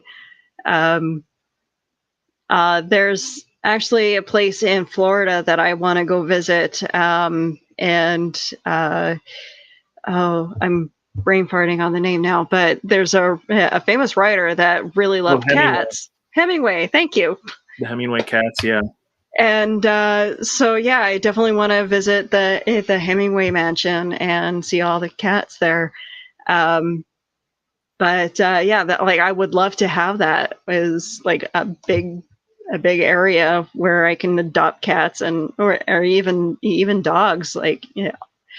And Joe and I were watching a show about we were watching Yellowstone, and they took one of their horses to this one ranch to let it run out its life. And I'm like, that I would love to have a place in the country where, you know, I could have horses that just live their lives free. Yeah. So both of our cats have never been outside, at least not to my knowledge. Like they've never even gotten like out on the porch just for like a couple minutes, at least not as long as we've had them. But I have a feeling if they ever got outside, they would just be scared to death. Yeah. But I mean, obviously we don't live like in the city, but we live like in a neighborhood where there are cars and stuff. So I would never have an outdoor cat if I lived like in a neighborhood. You know what I mean? I would only have like an outdoor cat if I lived like out in the country. See, when I lived out in Steinbach, like a small town that I lived in after high school, I lived in the trailer court, and one of the cats that it was like the neighborhood cat. Everybody took it in, fed it, and you know it lived a great life. just being like the neighborhood watch, I guess. And so yeah, no, it was his name was Bullet, and one of my friends tried bringing him in and, you know, making it a house pet, but it wanted to go outside all the time. Yeah, I mean, there are cats like that who just like, you know, every time you open the door, they're like running for the door, and neither of our cats are like that, so I don't feel bad about keeping them indoors. I know there are people who say like, oh no, I would never have an indoor cat. Cats are meant to be outside, but I don't think, I don't know, at least not with my cats. I don't think that they yearn to be outside. I mean, they like watching it from a distance. They don't with like a nice sheet of protective glass. Twinkie did run out a couple times on us, trying to escape, but we managed to get him back in. There was one time where he was outside, and I honestly did not see him sneak out, and I felt so bad. But he stuck around the yard, and he was hiding underneath my husband's truck. So, but That's yeah. scary. We brought him in. He had dirty paws, so I cleaned his paws, and he comes by the door. He'll sniff, and he doesn't want to go back outside. So funny. Like I said, cats will always surprise you. Yeah, see, that's just it. Like, funny that I blanked on the name though, because you know, Hemingway cats are the polydactyl cats, and I have one. But no, like that is one of the places that I definitely want to visit when I go to Florida. And then like there's it's funny that you hear later on that all these famous writers had cats. Yeah. I watched this one YouTube channel where the guy says, never trust a cartoonist who doesn't own a cat. And it's true, like so many of these famous cartoonists are cat people. I can't think of any examples off the top of my head, but whenever you see a photo of a cartoonist, if you look in the photo in the background, there's almost always a cat in the background. Yeah. I don't know. I feel like they bring you luck with creativity. Oh. You think their company through all the long hard hours of work at least. That or like they give you endless entertainment. Right. And inspiration. Most of our cats were born outdoors. See, yeah, Athena, when we adopted her, she was an outdoor cat, and she doesn't want to be outside at all. Like, we'll open up the porch, she'll go outside, and she'll play around there. But if you open up the door, and she'll seriously. Why do I have a house phone? Why? You know what the worst thing is? 9 times out of 10, that's a telemarketer. Yes! I live by my phone. Like, this thing doesn't leave my side, ever. And I have told Joe, we should get rid of our landline. We don't need it. Right. Because nobody calls the landline. Right. They always call our cell phone. He goes, oh, no, just in case the power goes out. I'm like... Oh, yeah. But, yeah, I mean, you got a cell phone anyway. Well, I don't know. Yeah, okay. If the power does go out, yeah, we're shit of like if our cell phones die. But at the same time, it's like... Yeah, I mean, I feel like you can always charge the phone somewhere. Yeah, I don't know. I apologize for that. No problem. No problem. Kind of need that voice of Howard's mom going, "Why are you calling on at the ungodly hour?"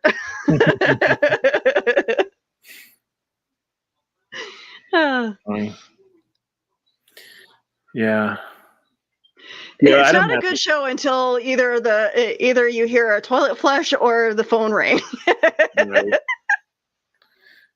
Yeah, yes. So tonight my wife snuck in and changed her clothes after work, which is nice because yesterday I locked the door because the cats were acting crazy and my wife was all mad at me because she couldn't come in and change her clothes. So she was able to do it quietly, at least. I was very lucky that I didn't turn my laptop while she was anything, though. That's what I would do if I was really cruel. Yeah, it's almost like gaming and all of a sudden your spouse comes up to you and flashes you. Yeah. Have you seen that? I've done it to my husband a couple times. Oh, okay. Does he end up completely screwing up the video game? No. I mean, he'll be like, I'll be right back, guys. At this point, you've done it enough that he's probably used to it. Yeah. He's kind of unfazed by it, but... So, hold on a sec. My husband wants to say something.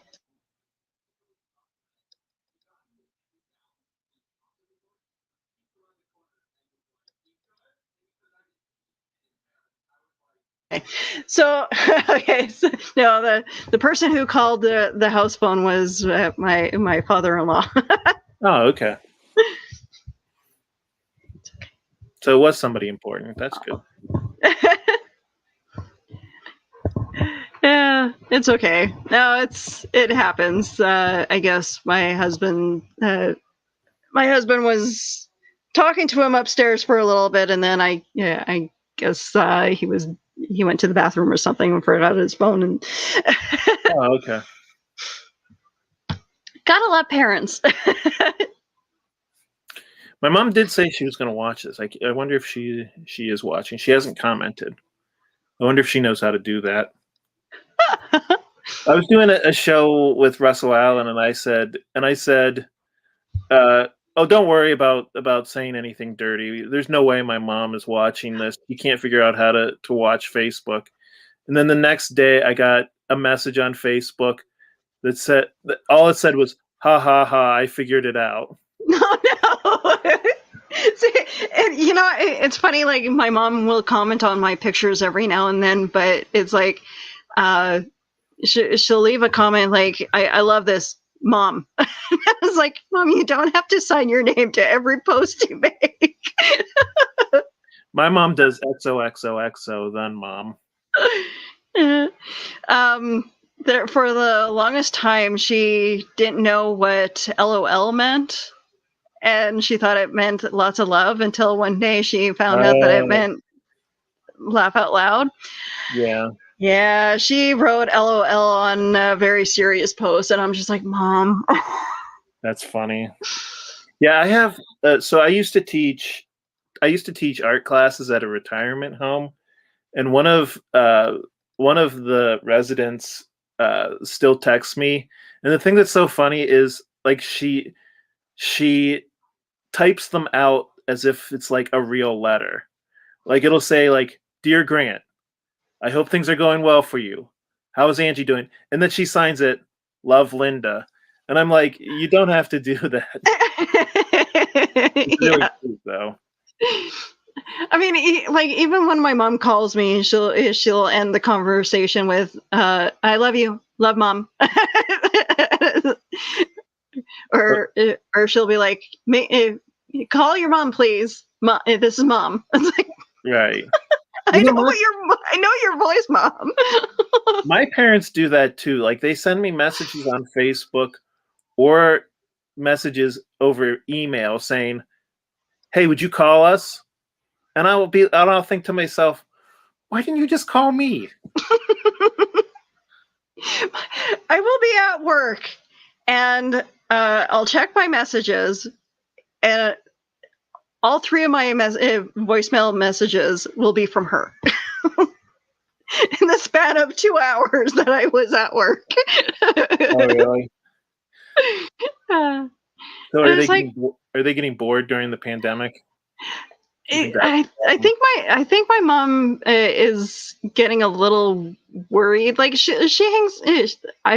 I haven't gone to like I feel bad. Like I feel bad for saying this, but I haven't gone to visit her in a couple months because I'm so weary about it. I don't want to make her sick.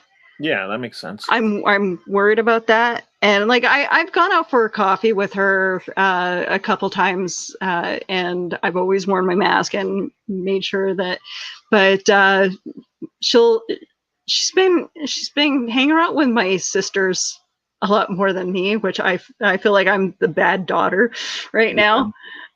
And it's like, yeah, no, Mom, I'll come see you. I promise. I'll come see you. I promise. And it's just like shit just happens where I can't see her, and we'll talk on the phone. I'll check up on her, but it'll be like I'll talk to her, and then she'll call me the next day and wanting to talk again, and it's like I just called you yesterday. Yeah. So my parents got the first vaccine shot. Okay. But apparently you need two. Two, yeah. And they're getting the second one this week, and I guess it takes 2 weeks before it takes effect or something like that. I don't know. My mom was I don't understand it. My mom was explaining it to me. So I think 2 weeks after they get the second shot, I'll probably go visit them because they only live an hour and a half away from me. There's no reason why I can't go hang out with them. I need to stop being so worried that I'm gonna make my mom sick and actually go see her, because if there's anybody that would have passed on something, it would have been the one daughter who doesn't believe COVID exists. Oh, really? Yeah. I have a sister who went in that direction, and I'm just like, I love my sisters. I love my sisters dearly, but why am I the intelligent one? Yeah, it's been kind of scary. I mean, fortunately, my parents have been pretty good about it. Like they don't take unnecessary risks if they don't have to. I finally convinced my dad to stop going to church. My dad was going to church for a while, and he said that nobody wore. So my dad finally stopped going to church because he was getting fed up with people not wearing their masks. So he went to talk to the pastor, and he said, like, and he was going to the pastor to say, like, could you maybe make an announcement that like everybody has to wear their masks? And he said that when he went to complain to the pastor, neither the pastor nor his secretary were wearing a mask. So the pastor like sat there and smiled and nodded his head and said, "Oh yeah, that's a good idea." But my dad like left, and he said like he's not going to do anything about it, obviously. No. So he stopped doing that. They're both retired, so fortunately they don't have to go. They don't have to, go to work. I tried to convince my mom to try ordering her groceries instead of going to the grocery store. But my mom is convinced that she would never be able to figure out how to do the Instacart website. I'm like, it's really easy, Mom. Like, trust me. She's like, oh, no. I would never. And trying to teach your parents how to use the internet is very difficult. Yeah. I probably shouldn't have volunteered to do that, but fortunately she didn't take me up on it. So, but I mean, overall, at least my parents, like, yeah, I've heard about people like that where like their parents just are like, I'm going to just live my life the way I want to live it regardless. And that's really scary because, I mean, if you're over the age of 70, the mortality rate with COVID is very, very high. That's just it. Like my mom's 67, and she's like, I feel like I'm over protecting her by not going to see her, and then of course she goes sees both my sisters, and I'm just like, just be careful, just please be careful. Yeah. And then like, yeah, I have the same problem where like a lot of my cousins and aunts and uncles and stuff are just living like there's no quarantine. They're throwing parties and stuff, like they're still having birthday parties, and I feel like that's hard for my mom because she wants to go to this stuff, but she also doesn't want to die. Yeah. I don't know, and I know I heard of people saying, "Oh yeah, we're gonna throw a COVID party for my children." I'm like that scares me hearing that, and knowing that there are people out there that do like the chicken pox parties too, and it's like, okay, there's one thing, making like, yeah. Sure, getting chickenpox, you're cured for the rest of your life but there's always that chance of later on in life you can get shingles. Right. Yeah. Did you see Carl's comment here at the bottom? Yeah. That's funny. Oh, Carl, you crack me up.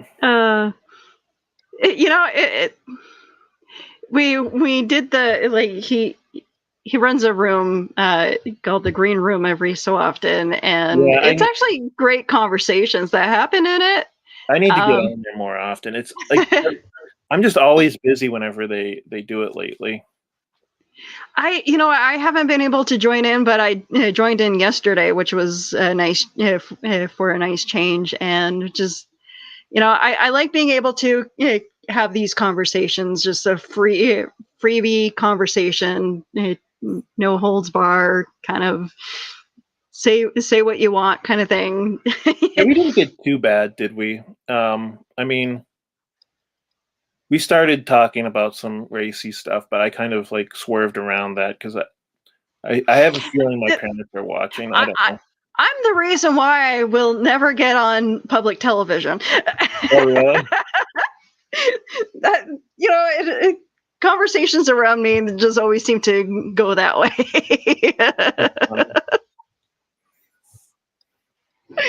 I've been pretty well behaved, I think, for most of my interviews so far. See, that's the other problem with having like a public Facebook group. You never know who's watching these things. That's true. I know, like, I know the whole thing about being careful with what you say online, and I've gotten into a little trouble here and there from my coworkers, and they're like, "You can't say that." Oh, really? So I'm just like, "Oh yeah, okay." But I haven't had that problem in a while. But Just Yeah, talking about work can be dicey because you never know, like if somebody you work with sees that. yeah. Even if you don't name like like a coworker by name, sometimes they can figure out who it is, and I try not to gripe too much about my work life. Like it's customer service. Everybody has a really bad customer service story. yeah, exactly. And like I'm trying to when I'm off work to leave my work shit at home or leave my work shit at work, and if something happens at home, and leave my home life at home, not to bring it to work. And I mean, like there are times where something bad will happen at work, or I'll get really stressed out, and my anxiety will kick into overdrive, and I will on occasion take things way too heart. And like if a customer is really rude to me, I sometimes I don't know how to handle that. So it's nice to be able to come home, vent about it, and then kind of move on. But sometimes I'm the type who will vent about it, and it'll linger for a day. Yeah, that can always be hard, making that switch. Yeah, I mean, you want to vent about whatever it is that's bothering you, but then you want to get it out of your system. That's the trick to it. Yeah. You don't want to keep thinking about it and dwelling on it. Yeah. And like I can't wait till I retire. I look forward to the day where I can hang up the apron and be like, I'm done work. Dude, I'm gonna be 90 when I retire. I've got student loans. I've got no savings. Unless Beowulf catches on. So that's another reason to support Beowulf, so I can retire. Yes. I'll still make comics if I'm retired. I hope so. Your art, actually get back to this why we are here. Your art is amazing. Everything's digital. Is that going to be your question? I'm sorry. Yeah, no. I'm that's actually pretty cool. What was it? Do you get inspired by people around you to draw your characters, or? Not that I know of. Like a couple people have asked me if I based Victor off of one of our friends who kind of looks like him, but not intentionally anyways. Okay. So what inspired you to write your story? So when I was a kid, my parents had these hardbound books that were like myths and legends. I think it was like, I don't know. Do you remember how like back in the day, like they would just like take $20 out of your checking account and then they would send you like a book? I think that's what it was. But we had like a whole big long stack of them, and I would sit and read them when I was a kid. And the one that really I really was drawn to was Beowulf. And the reason why was, as I was reading it, I was like, oh my God, this sounds like a comic book.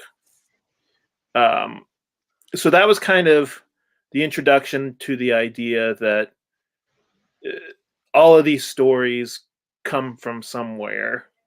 There aren't very many original ideas, like, if any. If you go down the rabbit hole, you're going to see that just about every movie, every book, every comic book has an inspiration from something.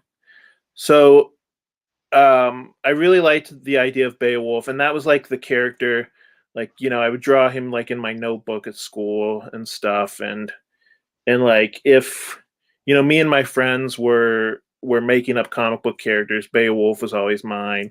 And I have drawings and stuff I did from when I was a kid. I just need to find them because I think that would be like a really neat like special feature, and if we ever do a trade paperback. Yeah. Go back to see what your art was like. Yeah. And so I was trying to come up with an idea for something to do over quarantine. Mooney, I came up with the idea of Mooney just because he kind of looks like just a wise old wizard. Yeah. There's something about white cats too that seem kind of magical. I don't know. It's like going back to like Sailor Moon, I guess. White and black cats just have like the mysticism about them. Just. So I never watched Sailor Moon, but that was one of the text messages that I got from a friend of mine when I sent her a link to the Kickstarter. She goes, "Oh, it looks like Mooney is taking lessons from the cat from Sailor Moon, Artemis." Yeah. Yeah, and she's like, "Why is it that whenever cat guides, they're always like so ambiguous about their directions? Like, why can't they just right out and say?" And I'm like, well, if they just told you what was going on, that wouldn't be fun, right? Exactly. You can definitely, like, cats definitely would probably talk to you in crypt. Right. Carl, thank you for supporting Beowulf. I saw your comment. I saw that you had backed it. Thank you so much. I'm interested to see what all these people have to say about it. You know what? I'm hoping that I can get a copy of it. If I apologize if I can't back it right now, but I definitely want a copy of it when it comes out. So like I said, like I completely understand. I mean, like I said, like I want to back everybody's Kickstarter who supports me. But part of the problem is that A, that's a lot of money. B, you have all these comic books sitting around, and I'm like, okay, I need to get back to work on my comic book. And then I see like this stack of all these Kickstarter comic books that I should be reading. There aren't enough hours in the day to read all these comic books, It's funny. One of my friends has a comic book called based off of Luchadors, and it's called Lucha Mystery. And so he's starting to work on the next issue. I have the first 3 issues, and I'm just like, oh damn it! I need the 4th issue now, and it's like not coming out until summer. I'm just like, ah.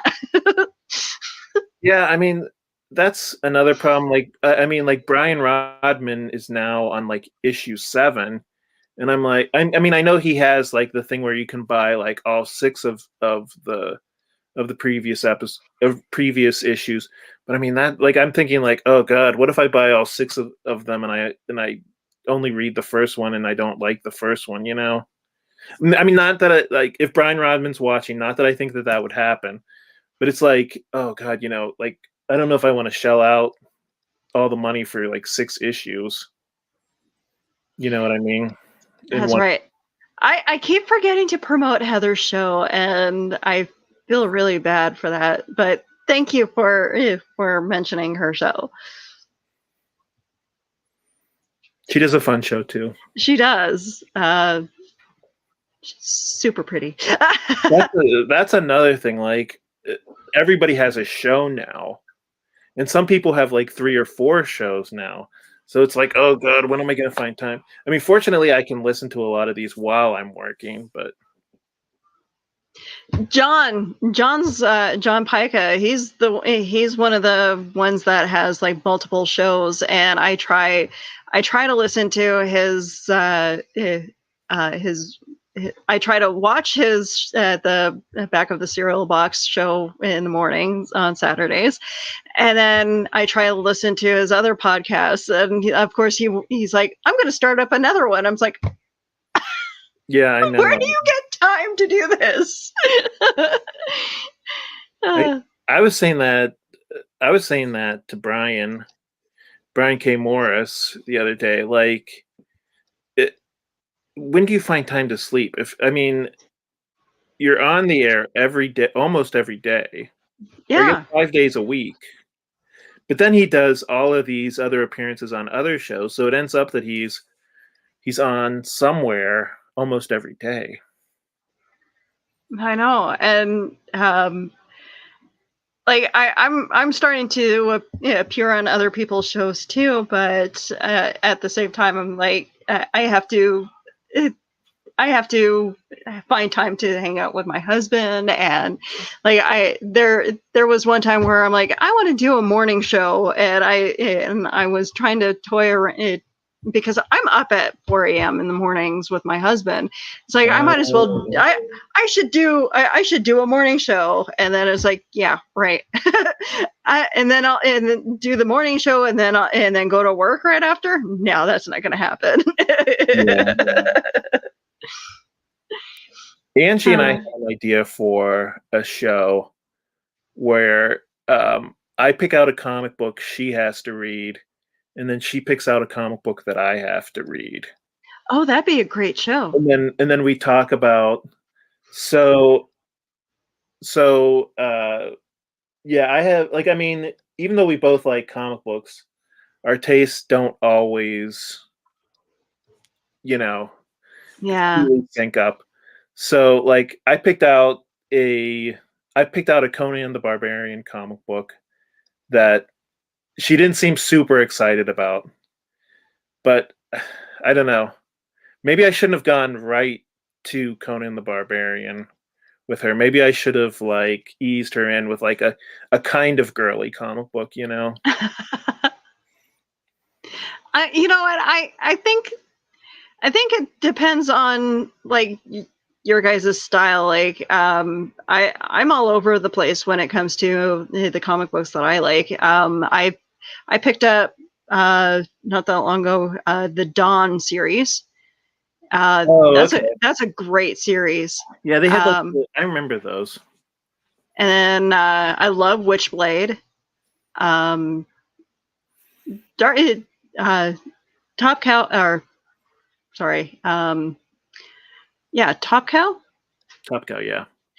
They have great comics. I like their stuff. And then I picked up I think the last time I actually managed to be inside a comic book store, I picked up the She comics, or a bunch of She's. Oh, okay. SHI. Yeah. Not SHE. Yeah. That's a great series, and every so often for free comic book day, we'll go to one of the comic book stores not that far from here and pick up like a bundle of comics for fairly cheap, and that'll be like our. Are you one of the people who raids like the discount? Yes. That can be fun, honestly. Just buying a bunch of comic books that you don't know what they are. And if they only cost 25 cents, so if they're bad. Yeah. Right? Joe picked up a pack of Captain America stuff but I mean, like it's stuff that, we have been wanting to read when we were kids, or, we heard about the series. And I have one of my friends gave me his X Factor stuff. Oh wow! From Peter David, and I met the guy. I wanted to get him to sign the books, and I chickened out. Oh really? What were you afraid of? Were you afraid of? I was kind of weird. Like I wasn't sure if he would sign them all, or if he would just sign one. And I couldn't decide which issue I wanted him to sign.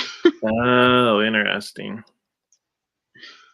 I mean, start with number 1, of course, but it just, I just, because I had hung out with him pretty much the whole time at KeyCon already. I didn't want to seem like that one doofus, getting him to sign all my shit. The thing that I'm always worried about, like with getting like a comic book, like meeting like your favorite creators, it's like, what if they're rude to you? Then you'll never. Then I'm never gonna want to read that comic book ever again. Yeah, no, I definitely kick myself about not getting Peter David to sign my books, though. It's he seemed gracious to sign everybody else's stuff, and Yeah, he seems like a nice guy. He is like I have no problems with him. I know I've heard some stories that he was kind of rude to other people, but I'm just like I liked him. He was fun to hang out with. Do you have any good Twitter comic book creator stories? No, unfortunately, I don't spend that much time on Twitter, unfortunately. I don't really either, but at first when I first got onto Twitter, before I realized like just how soul crushing it could be, I did. One of the weirder things is that a legendary comic book inker named Klaus Janson follows me. Oh. And I have no idea why, because he followed me like almost immediately after, like once I joined Twitter. Like I didn't even have any followers at that point, and I didn't have anything on my Twitter page yet, and he just started following me randomly. Oh, that's cool. Almost never posts anything, but I thought, okay, maybe he's one of those types of people who just follows everybody, but no, he's not. Like he only has like 100 people that he's following. Trying to think what else. Oh, I got into an argument with Rob Liefeld one time. Oh no! Uh-oh. He was saying something about his Todd McFarlane impersonation, and I tweeted after that, like, oh yeah, everybody has a Todd McFarlane impersonation. And I don't know if he thought that I was like insulting his Todd McFarlane impersonation by saying that, but he got like kind of angry at me and like started arguing with me a little bit. I'm trying to think what else. Oh, so probably one of my all-time favorite comic book artists was this guy from the 80s named Bill Sienkiewicz. He did like New Mutants. Yeah. He had like a really crazy style. Like just there'd never been anything in comic books like it. Like it was like really wild. Like he didn't sit there and like precisely ink stuff. He would just go in there like crazy with the pen. And he's one of my all-time favorite artists. And the secret to getting him to talk to you is to bring up Golden Age like illustrators, like Norm Rockwell, because apparently he studies that stuff fanatically. Okay. So sometimes I'll bait him into replying to my tweets by bringing up Golden Age illustrators. Oh, that's a smart thing to do. I know I was friended or followed by David Hasselhoff one time. I'm just like, oh really? That was weird. That was it. That made my day seeing that name pop up. So he used to follow you, but he doesn't anymore. I'm sure he still does, but I think he was just doing like the Follow Friday thing or whatever, just adding a bunch of people that had his name pop up. And then a bunch of other actors. I know they're like I'll get like the odd comment. I had a comment back from Elvira one time because I had asked if she would consider doing her own show on a streaming service. apparently that cost a shit ton of money. So. Well, Elvira is great, and she still looks almost the exact same as she did, like from in the 60s and 70s. It's insane. She's what, 63 now, 64, and aged a day. No, I hope I look that good in my 60s. But and then just recently, Felicia Day had liked a post that I did, and I'm just like, I saw that on your Facebook page. Yeah. No, there's certain actors that Kevin Sorbo, I met at one of our conventions, and I was working the registration desk, and I get this, I'm helping out one person, and I get this tap on my shoulder. I'm like, what? And the girl's like, Kevin Sorbo wants to shake your hand. I'm like, really? So I look up, I'm like, oh, hi. And I stand up, and I'm like eye level to his navel. Oh, really? So I got to shake his hand. And I followed him on Twitter for a while, and he's just, I don't know. I had to unfollow him because a lot of the stuff that he says is just BS. But I was thinking that I wasn't going to bring up the fact that, like, yeah, he kind of went off the deep end, didn't he? Yeah, unfortunately. But it was awesome meeting him. Yeah, that's another thing. Like, I always think about that with Twitter. Like, it used to be you didn't know what a celebrity's opinions on everything was. But now, thanks to Twitter, you know everything that they think on a daily basis. And I always think, like, if I was a celebrity, my Twitter feed would be the sweetest, most innocent comments ever. Because there's no way, because I'm not getting paid to be on Twitter. Who cares how many followers I have on Twitter? I would rather, like, continue having an acting career, Yeah. See, that's just it. Like, I can be fairly opinionated with some stuff, especially when it comes to things that matter, when it comes to Winnipeg Transit, or sometimes I'll get a little overboard with the local politics, but I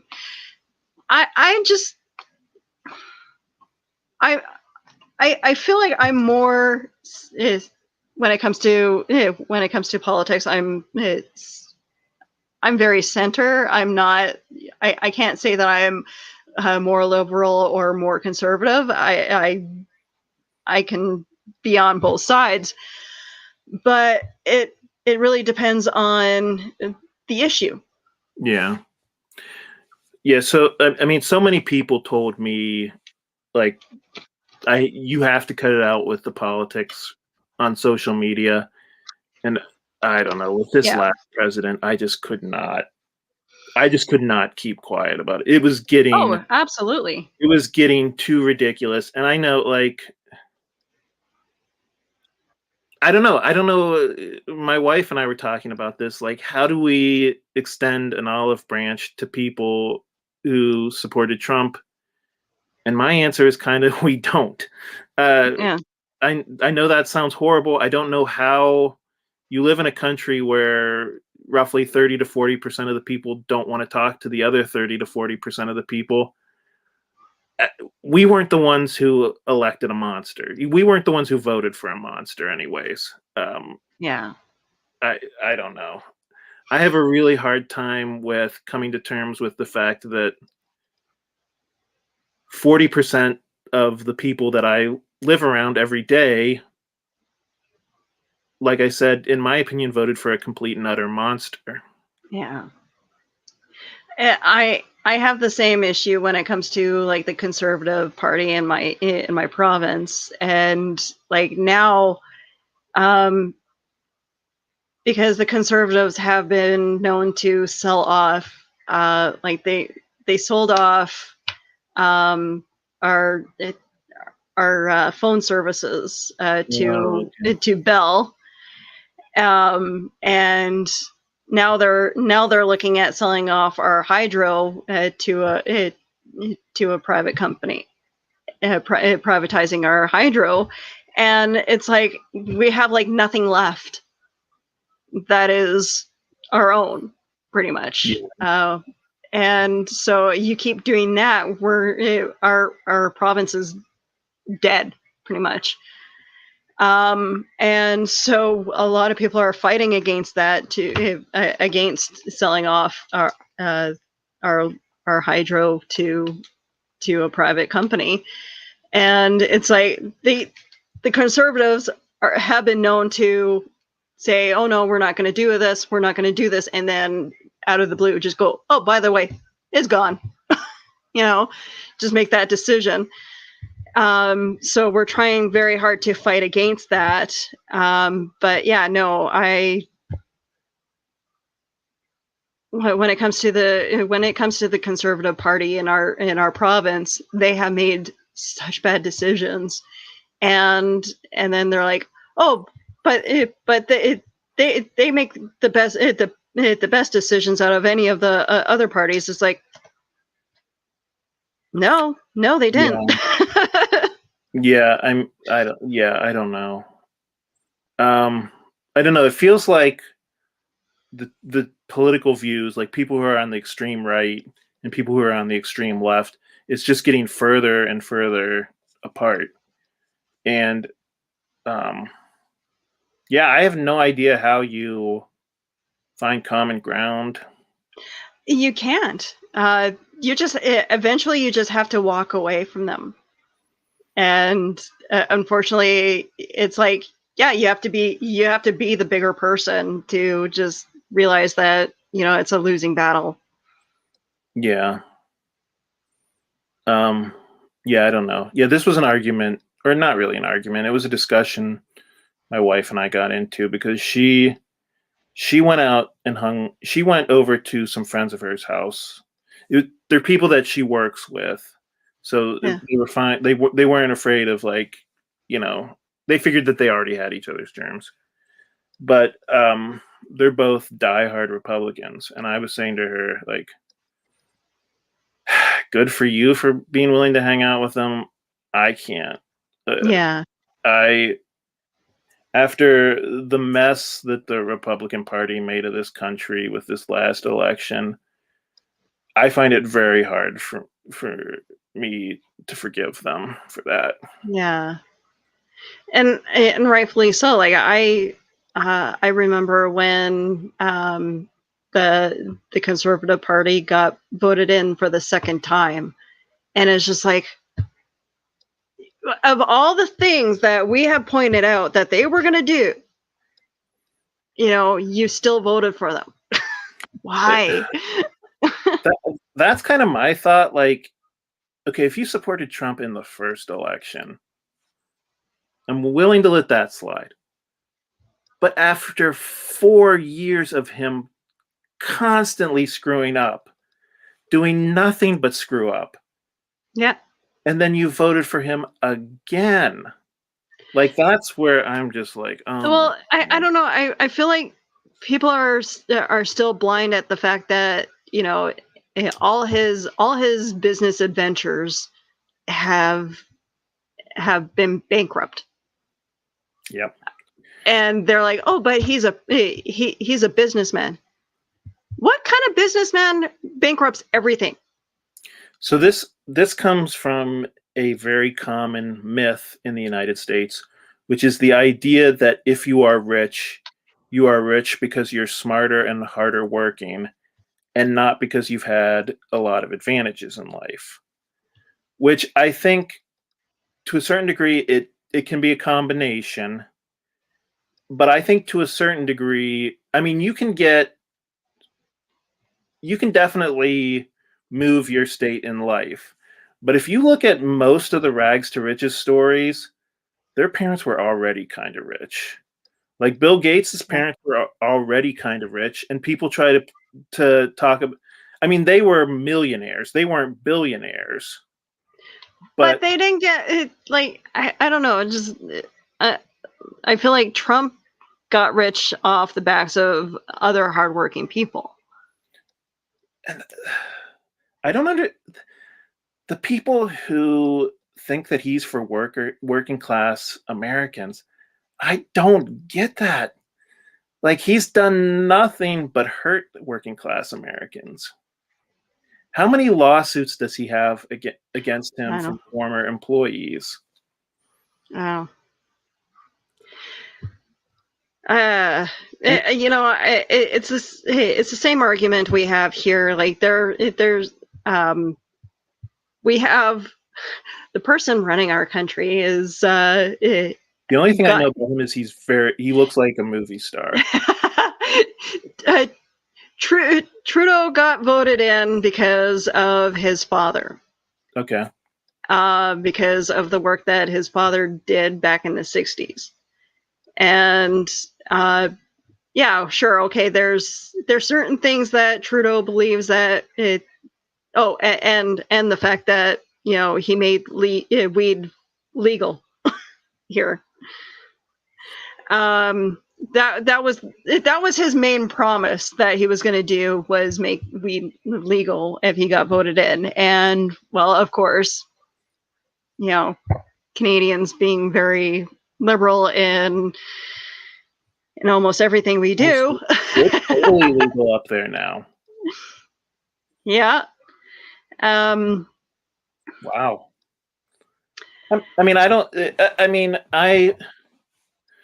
I don't think people should go to jail for smoking weed. No. But I also don't like the people who going around saying, like, oh, weed is harmless. I feel like there's there's no harm in smoking weed if you do it right. Yeah. Don't be a dick. Don't drive while intoxicated. Don't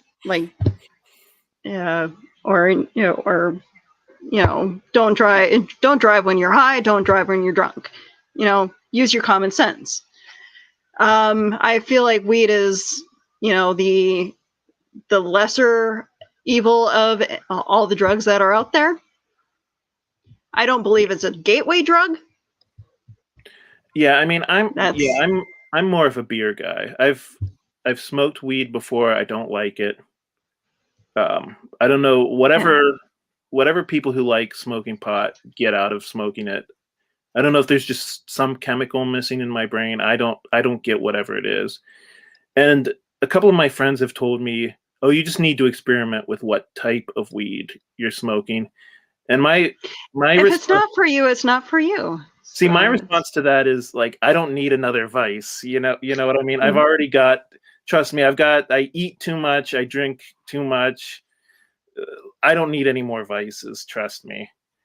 But I mean, I think I do agree with people who say, I think the side effects involved with weed are probably about on par with alcohol.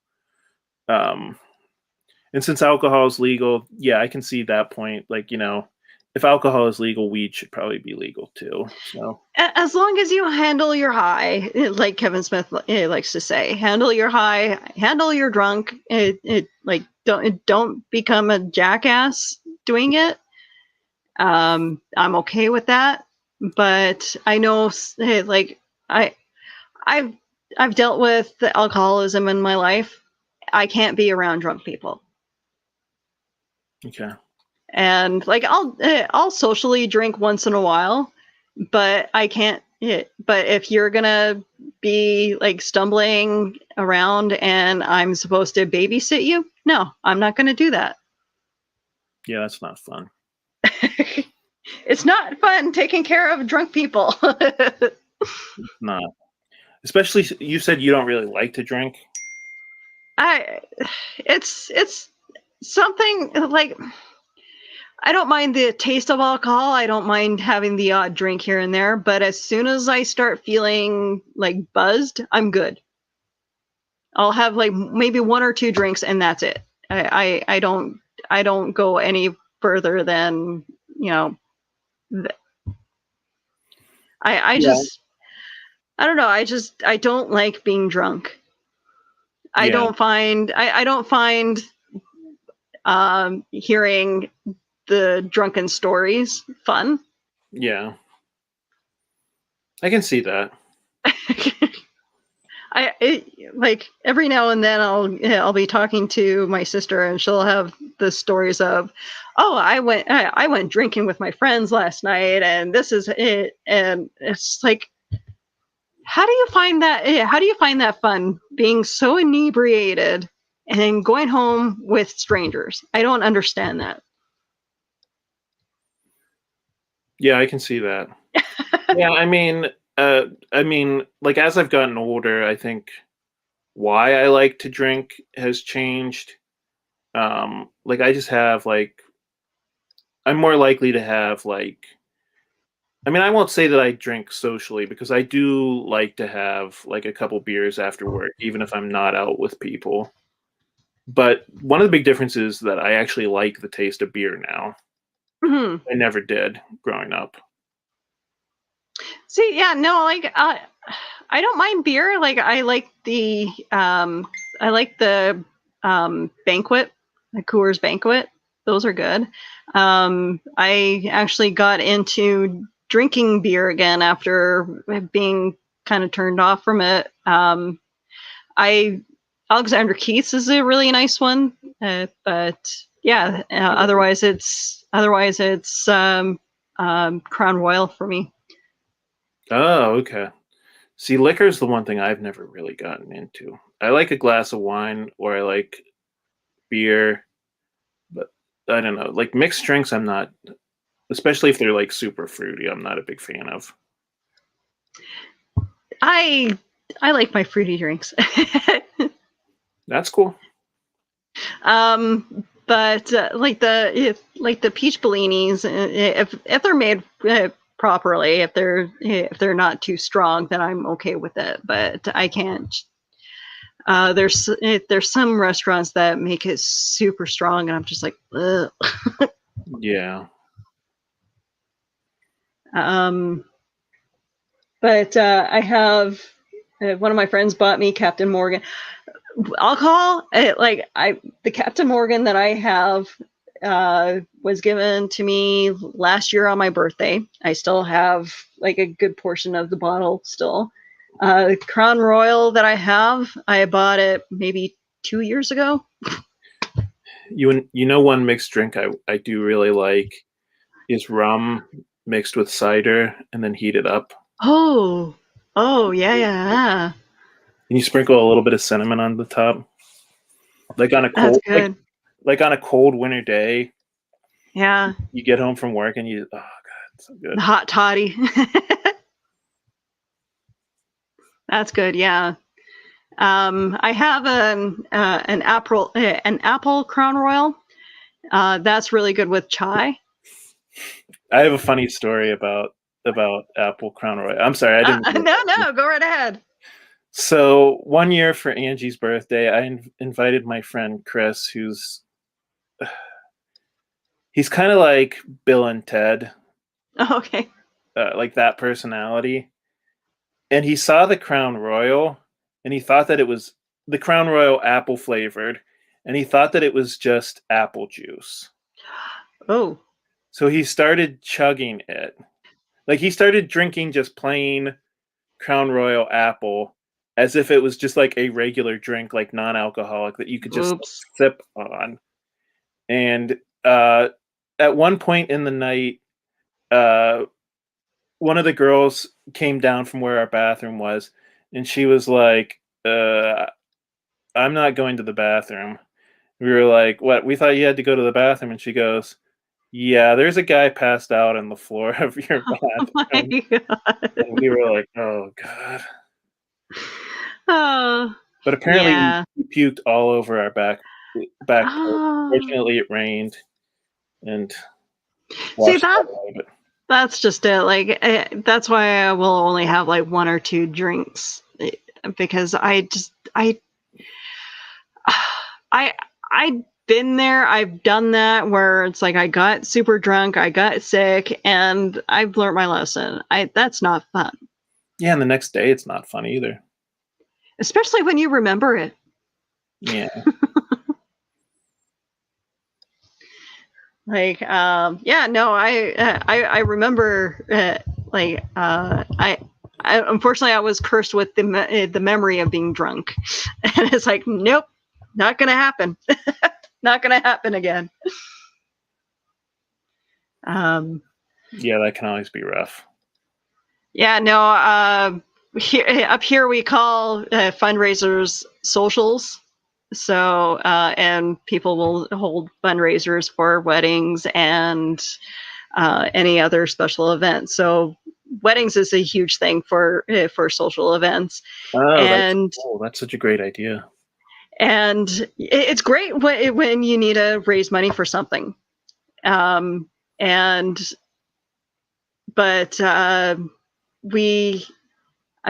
I was invited to a wedding social. And I don't like going to socials people that I don't know. And of course my friends are like, no, you need to come with me. You need to come with me. And it's like, fine, okay, I'll come with you. And they kept giving me drinks. And it's like, no, I'm good. And then I remember having to be carried out. Oh no. And I'm just like, after that, I'm just like, no, I can't be like that anymore. One of the things that I've noticed is that, like, if I'm at a party or something and I'm not having fun, I'll drink more. Oh, and that can be a deadly recipe. Like, if you're like just sitting in the corner of a party, not having fun, and getting really, really drunk, that's a recipe for disaster. It's fun. It's fine drinking with other people, but at the same time, it's, if you see your friends getting more and more drunk and acting more and more stupid, it's just, I think the fun has dissipated at that point. Yeah, I think you're right. I don't know. To each their own, I guess. But I mean, if that's your choice of fun, then I shouldn't judge. But at the same time, I much prefer being at home, hanging out with people. Yeah, I agree with you. Hey, there's Brian Rodman. Hey, Brian. Hey, good to see you.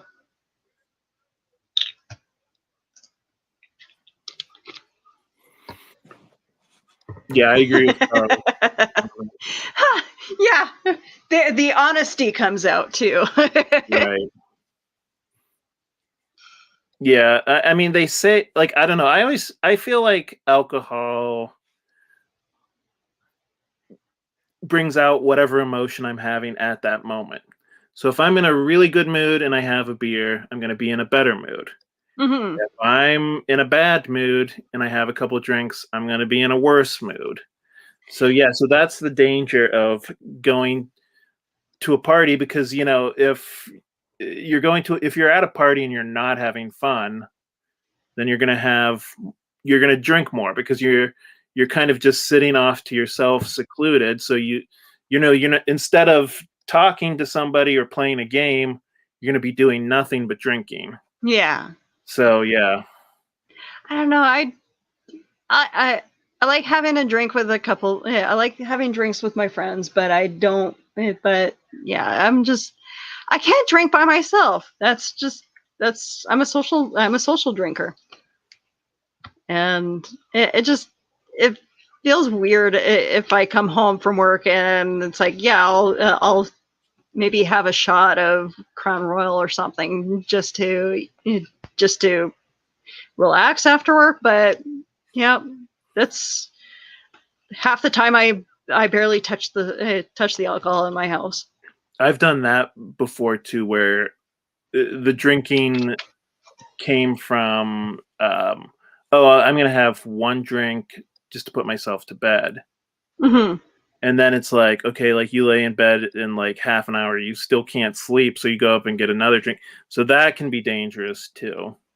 Yeah.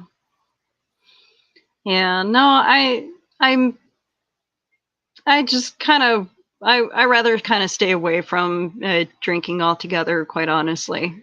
It's just,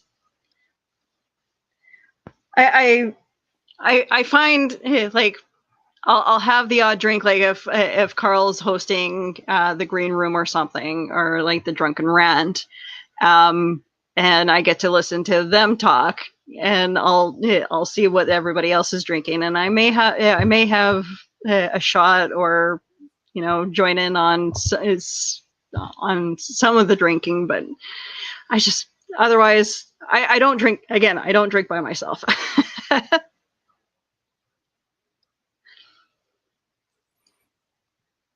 Such a high tolerance, it would break my bank. Yeah, oh my god, yes. Like I like I'll drink the odd beer like whenever the restaurants are open in my city. Yeah. I will go to like one of the restaurants and I'll have a beer after work or something with my husband, but or. Yeah, I miss meeting like Angie for like happy hour, like after she gets off work. Yeah. That was always nice. Like, just like I'd have her save me a seat at the bar. I'd get there. She'd get there like around 5. I'd get there like around 5:15, 5:20. And she'd send me a picture of the beer just to make me hurry to get there. Joe and I will, when I worked, we would meet at like Boston Pizza or something, like one of the sports bars, and he'll order one of his beers and I'll order mine, and we'll just kind of compare the tastes. Yeah, that's fun too. Like going to like microbreweries and stuff, like just buying like the little tasters. Mm-hmm. That's fun. Sometimes. So that's why we need to kick this the COVID, right? We can do that again. You know what? Now restaurants are like the government is stating that soon we'll be able to be at like 50% for restaurants, and it's like, yes. You know what? I was kind of surprised. I signed up for some comic book conventions, like later this year, like, and they all got postponed. Yeah. I signed up for a comic book convention in May, and I thought that was, I mean, I figured by May, I thought most people were going to have, the vaccine by then, but it seems like it's slow moving though with the vaccine, and now they're like coming up with another one that isn't as like, it's like 62% effective, and it's like, why would you even bring that out? Yeah, I don't know. Yeah, I think I want 100% or nothing. Yeah. I mean, I guess, I don't know. I'm the same way. Like, Pfizer seems to be the one that is more popular, I guess. But I don't know. I have yet to see like them actually bringing it on like full blown here in Winnipeg. Like it's like you're on a waiting list right now. Yeah, for it, and I'm like, I'll give it a little bit more time before I actually go. But my brother-in-law got the first shot for Pfizer, so yeah, it seems like it's weird to me. Like a lot of people are like, I see them saying on Facebook, "Oh, I got the vaccine," and I'm like, wait a minute, you're not an essential worker. Like, how are you getting? Like, I don't understand why. I don't know. It seems random to me who they're picking to get it. Right. My brother-in-law, he's a paramedic, so you think that he would have been one of the first people to get it. Right. That makes sense. I don't know. Yeah, I don't know. But no, I'm definitely going to get it. I mean, the scientists have said that it's safe. I told my mom to go get it, and it's funny because my sister has gave her shit for getting a flu shot a couple of weeks ago. And I'm just like, no, Mom, I want you to get vaccinated. So you said your sister doesn't believe in COVID. No, she's an anti-vaxxer, and so how does she explain the people who have died from it? She makes up all these weird excuses, and I just would rather not encourage her behavior. I tried, like, when last year around this time when COVID first started, she was sending me all the crap about all the COVID denying crap, and she was also one of the 5G conspirators as well. Oh, she's sending me all that information, and I tried to read it and see things on her side, and I'm just like, what are you sending me? You can pick your friends, but you can't pick family, right?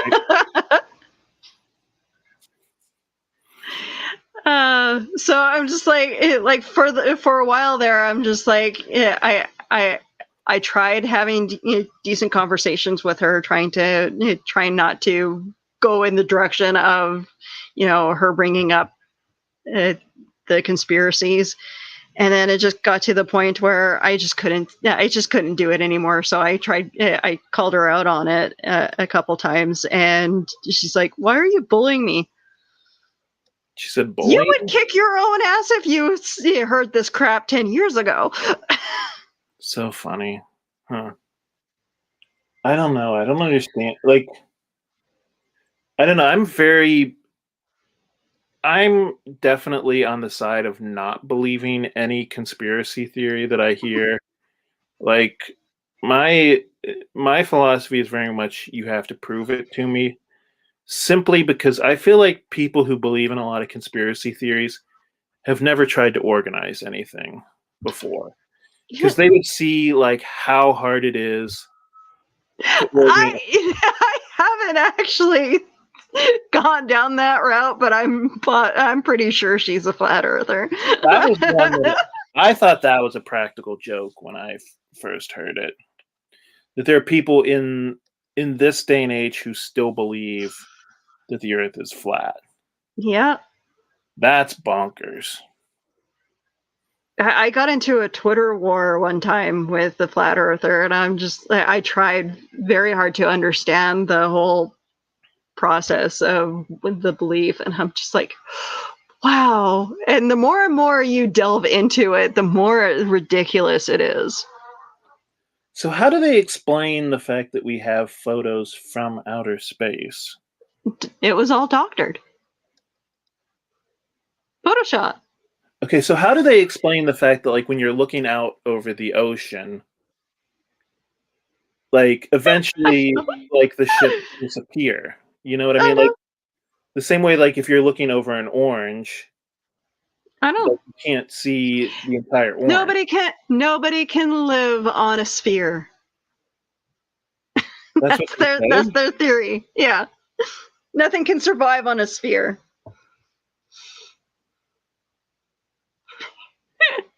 I know. I know. It's like, the more you delve into it, the more insane it makes you feel. I wonder who they think these artists are that painted, like, the photos we have from outer space. I know. Because, I mean, that's really hard to fake. I know. There's videos. There's like it's ridiculous. There's videos. There's like blogs about it. But and how do they explain, like, the people who have sailed around the world? I don't know. Okay.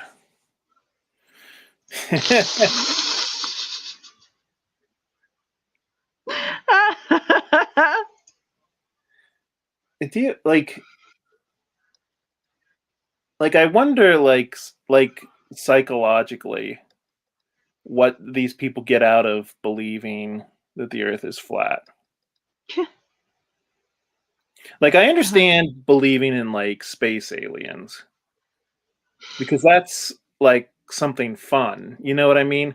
But what enjoyment do you get out of believing that the Earth is flat? I don't know. I honestly do not know. Just went in circles. Well, technically, that's whatever.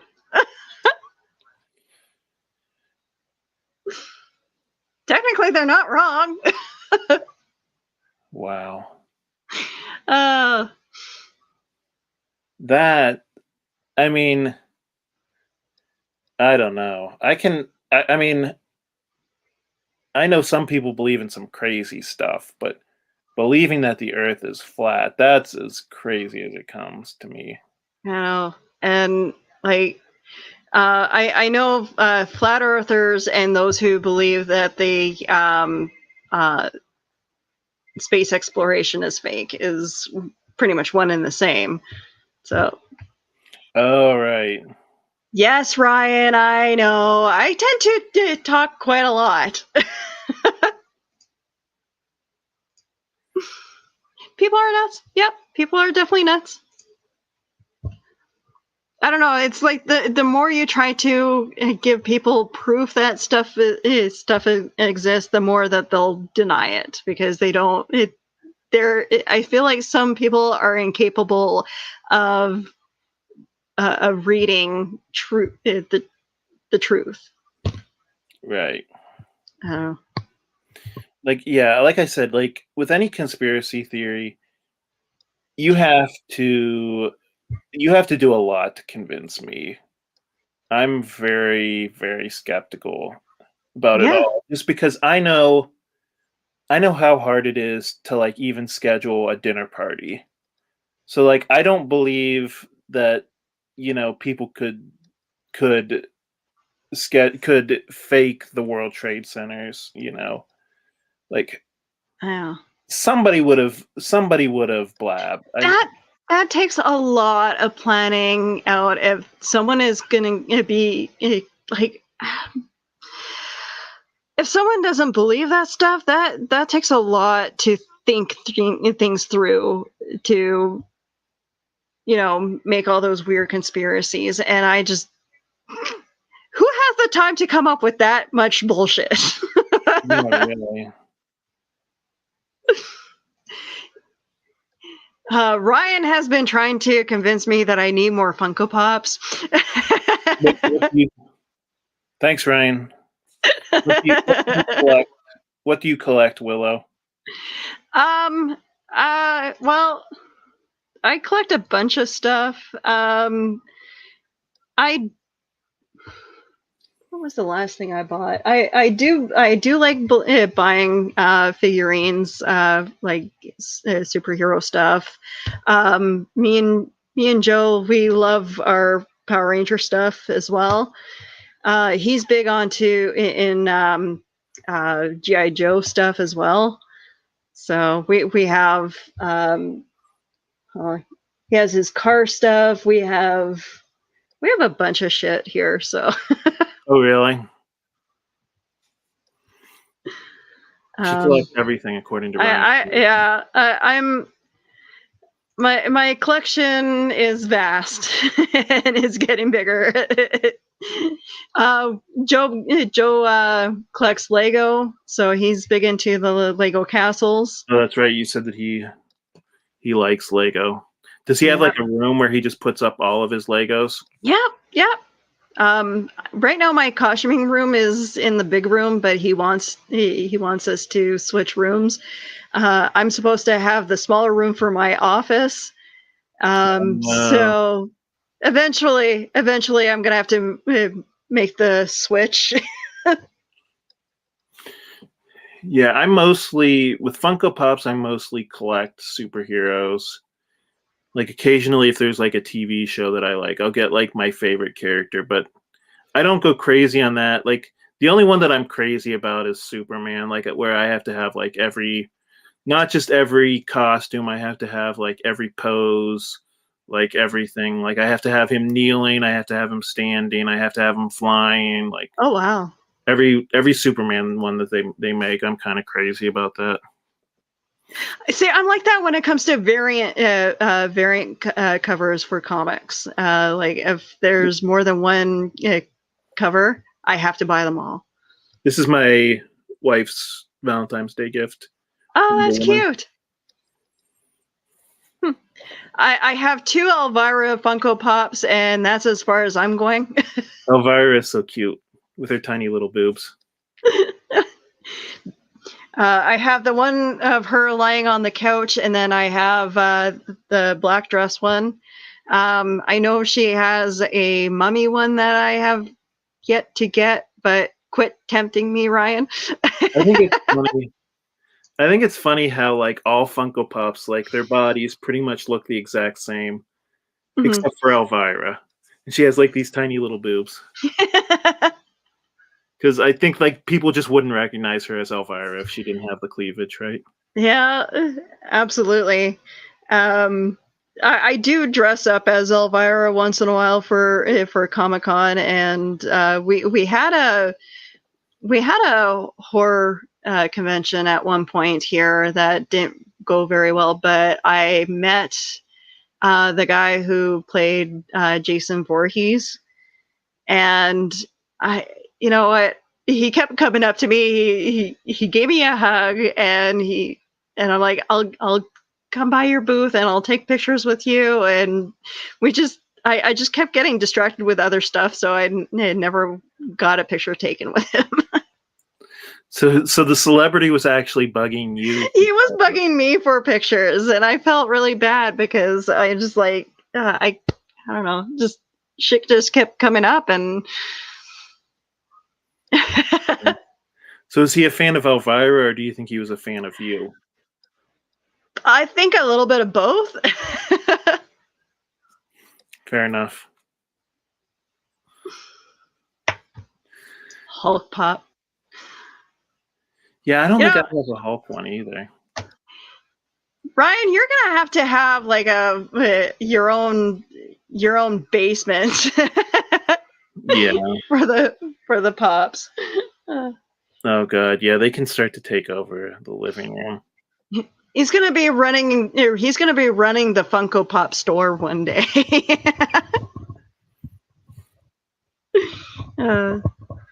That's where I see him going. Trying to push all this stuff on other people.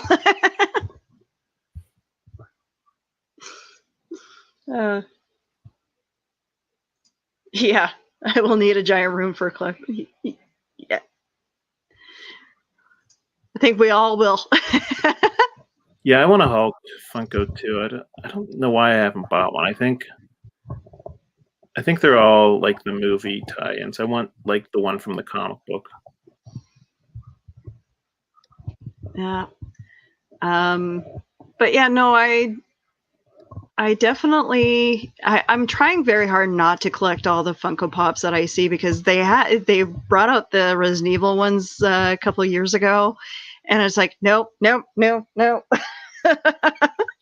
Yeah, it can be hard. Like whenever you start seeing the ads for them, and it's like, oh god, I just want all of them.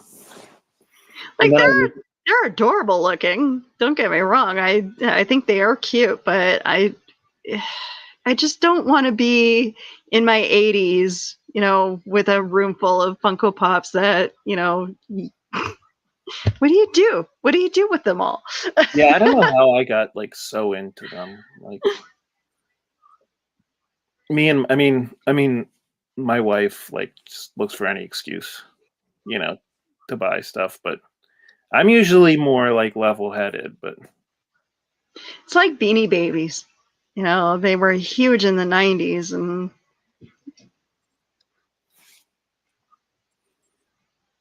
well, I think my cats are getting restless. You need to be going. Well, it's been 3 hours, dude. Yeah, it's been 3 hours. I think I should let you go. Thank you. This was a nice talk. Yeah, no problem. I'm always willing to hang out anytime. I'm gonna share your Kickstarter one more time here. All right. So everybody, make sure that you back Beowulf. Yeah, Buy it when it comes out. Help me get my island full of stray cats. My dream. Yeah.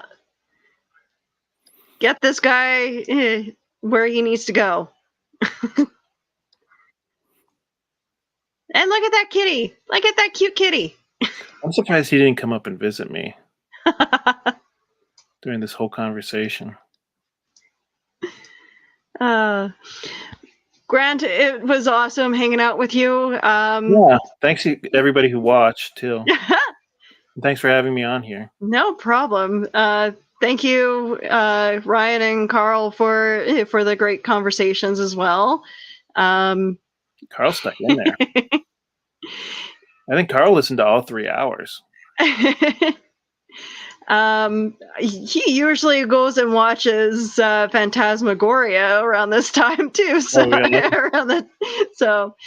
But yeah, no, Grant, you have a wonderful night and good luck with the Kickstarter. Thank you. I'm looking forward to reading your comic when it comes out. Cool. Thank you so much. And Ryan, you rock just as much. Okay. Thank you, Ryan. Have a good night.